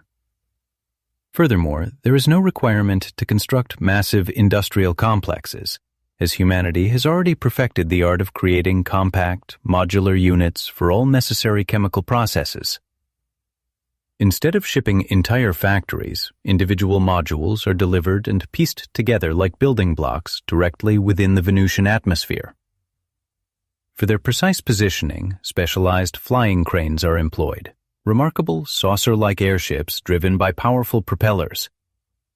For instance, the terrestrial prototype, known as the Skylifter, which has a diameter of 150 meters, successfully hoisted a load of 150 tons during atmospheric tests on Earth.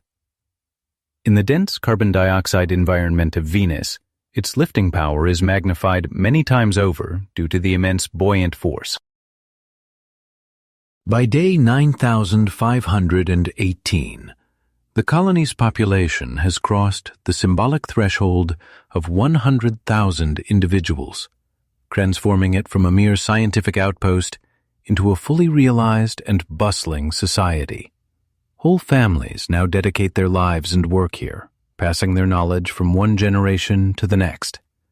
They have even, to the astonishment of new arrivals, established cozy little cafes that serve fragrant Pakistani cuisine. These floating islands possess all the infrastructure needed for a comfortable existence, including a modern maternity ward for the first native-born Venusians, well-appointed hospitals and schools, where children learn both terrestrial and local sciences. You will also find various stores and a small but popular souvenir shop that features items crafted from local materials. When you return to Earth, be sure to pick up a few magnets depicting the captivating and somewhat melancholic Venusian landscapes for your friends and family. On day 10,000, Venusians are able to spend their leisure time strolling through genuine, picturesque parks that float in the sky. These huge, circular platforms, measuring several hundred meters across, are built from exceptionally strong, yet lightweight, honeycomb plastic composites. They are covered with a deep layer of fertile soil where familiar earth plants thrive, crafting the perfect illusion of a small piece of the homeworld. These spaces resemble little floating villages where charming houses are nestled among shady gardens and aromatic parklands. It appears that you are genuinely content here, and life is anything but static as it continues its rapid and multifaceted evolution. Yes, this is the very world that could one day become our collective reality, as all the projects described are technologically achievable within the foreseeable future. Of course, bringing them to fruition would be extraordinarily expensive and incredibly complicated. History, however, offers compelling proof that fundamental science has always repaid the resources invested in it many times over, bestowing upon humanity astonishing capabilities that were once thought impossible. Currently, we lack the technologies that would let us deliberately and comprehensively reshape the climate and conditions of entire planets.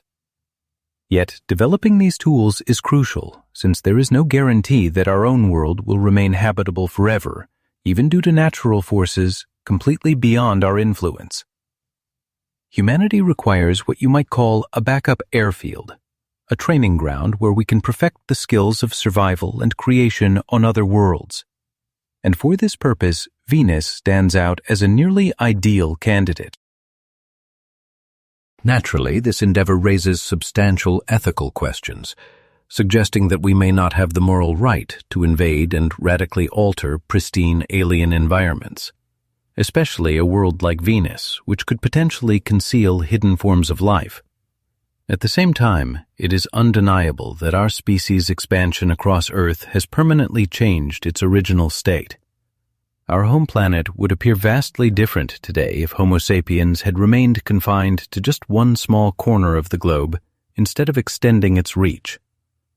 It is also important to consider the research missions that are now being actively prepared for the near-future study of Venus, specifically the two ambitious projects from the National Aeronautics and Space Administration, or NASA, named DAVI-NCI+ and VER-ITAS.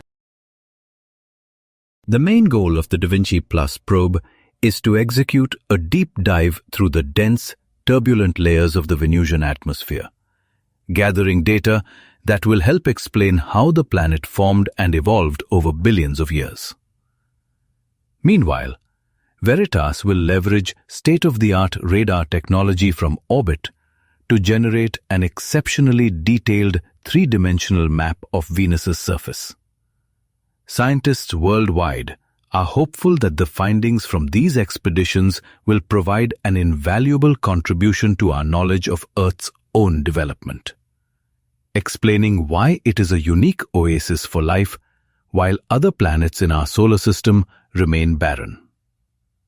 These vital missions are slated for launch to Venus between the years 2028 and 2030. Finally, another exceptionally promising mission to this enigmatic and largely unexplored planet is the large-scale Venera D project, a joint effort between a Russian and an American team of scientists. Provided there are no delays, it is scheduled to launch in 2029. Among the most crucial and fascinating objectives of this expedition is to find a definitive answer to the long-standing mystery of the unidentified substance in the upper Venusian atmosphere that absorbs ultraviolet radiation.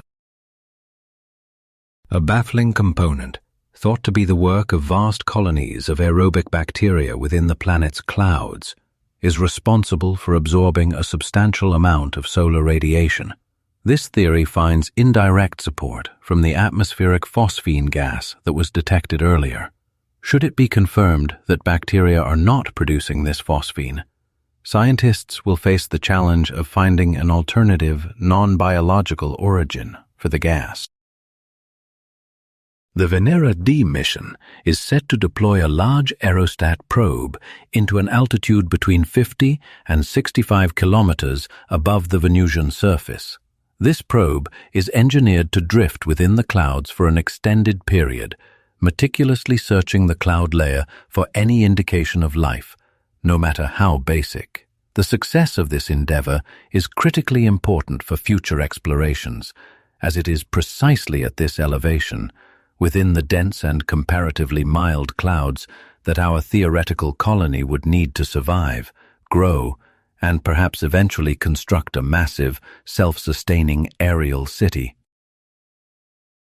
This comprehensive mission will also feature more conventional landers, tasked with recording and relaying a wealth of essential scientific data, including information on seismic activity and detailed weather reports from the surface.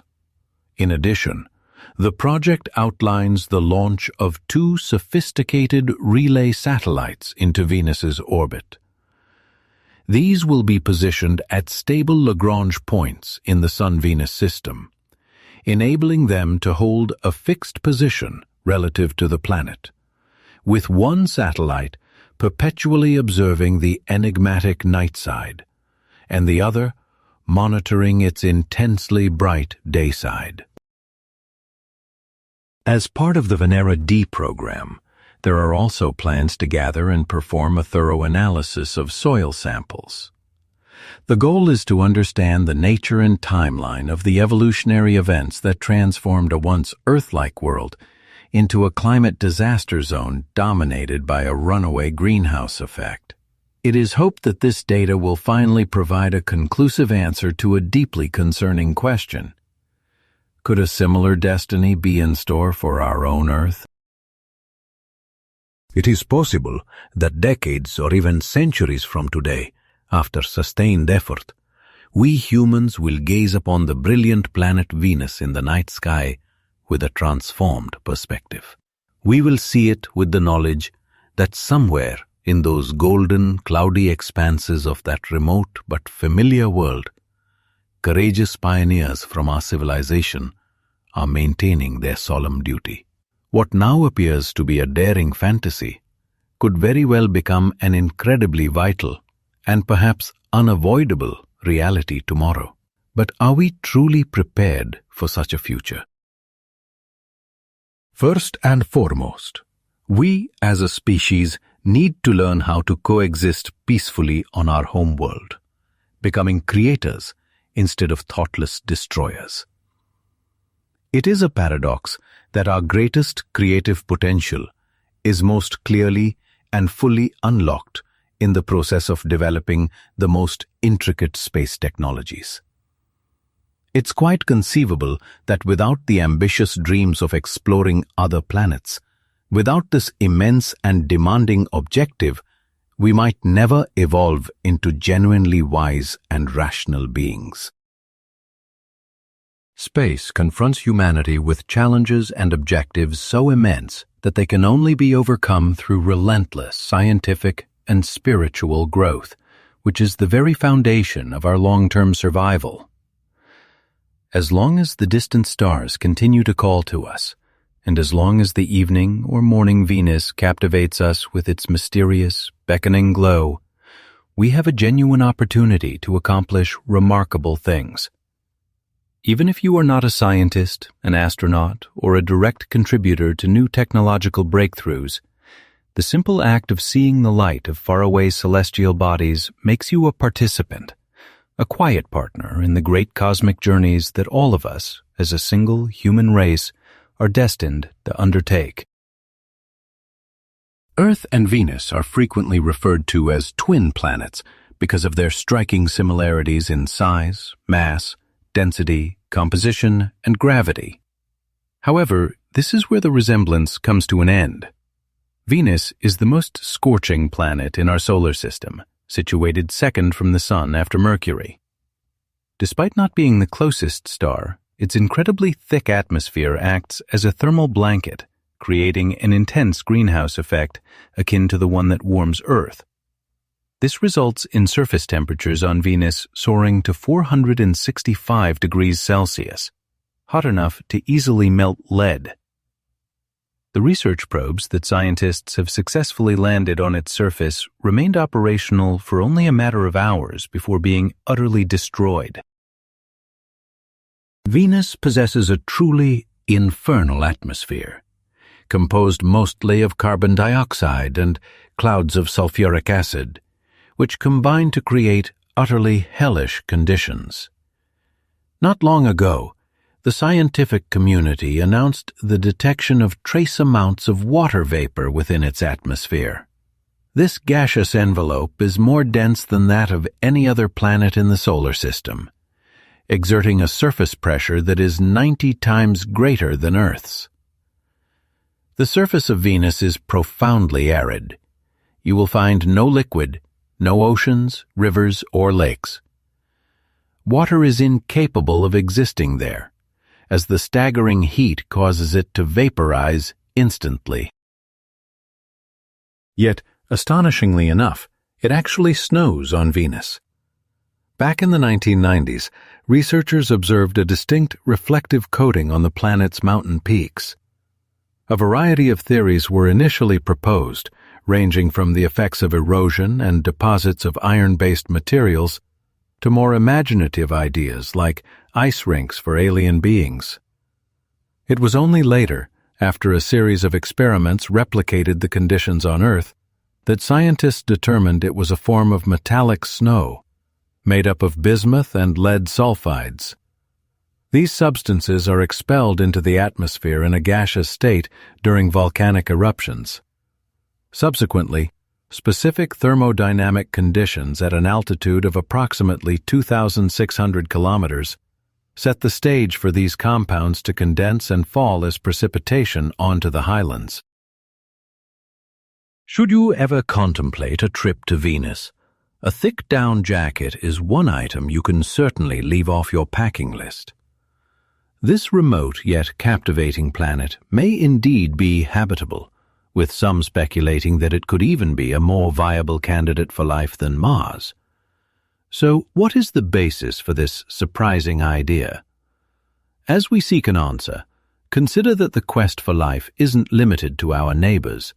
It extends to planets like Kepler 452. This Earth-like world orbits a yellow star in the G2 class, the same classification as our Sun, which is an exceptionally positive indicator.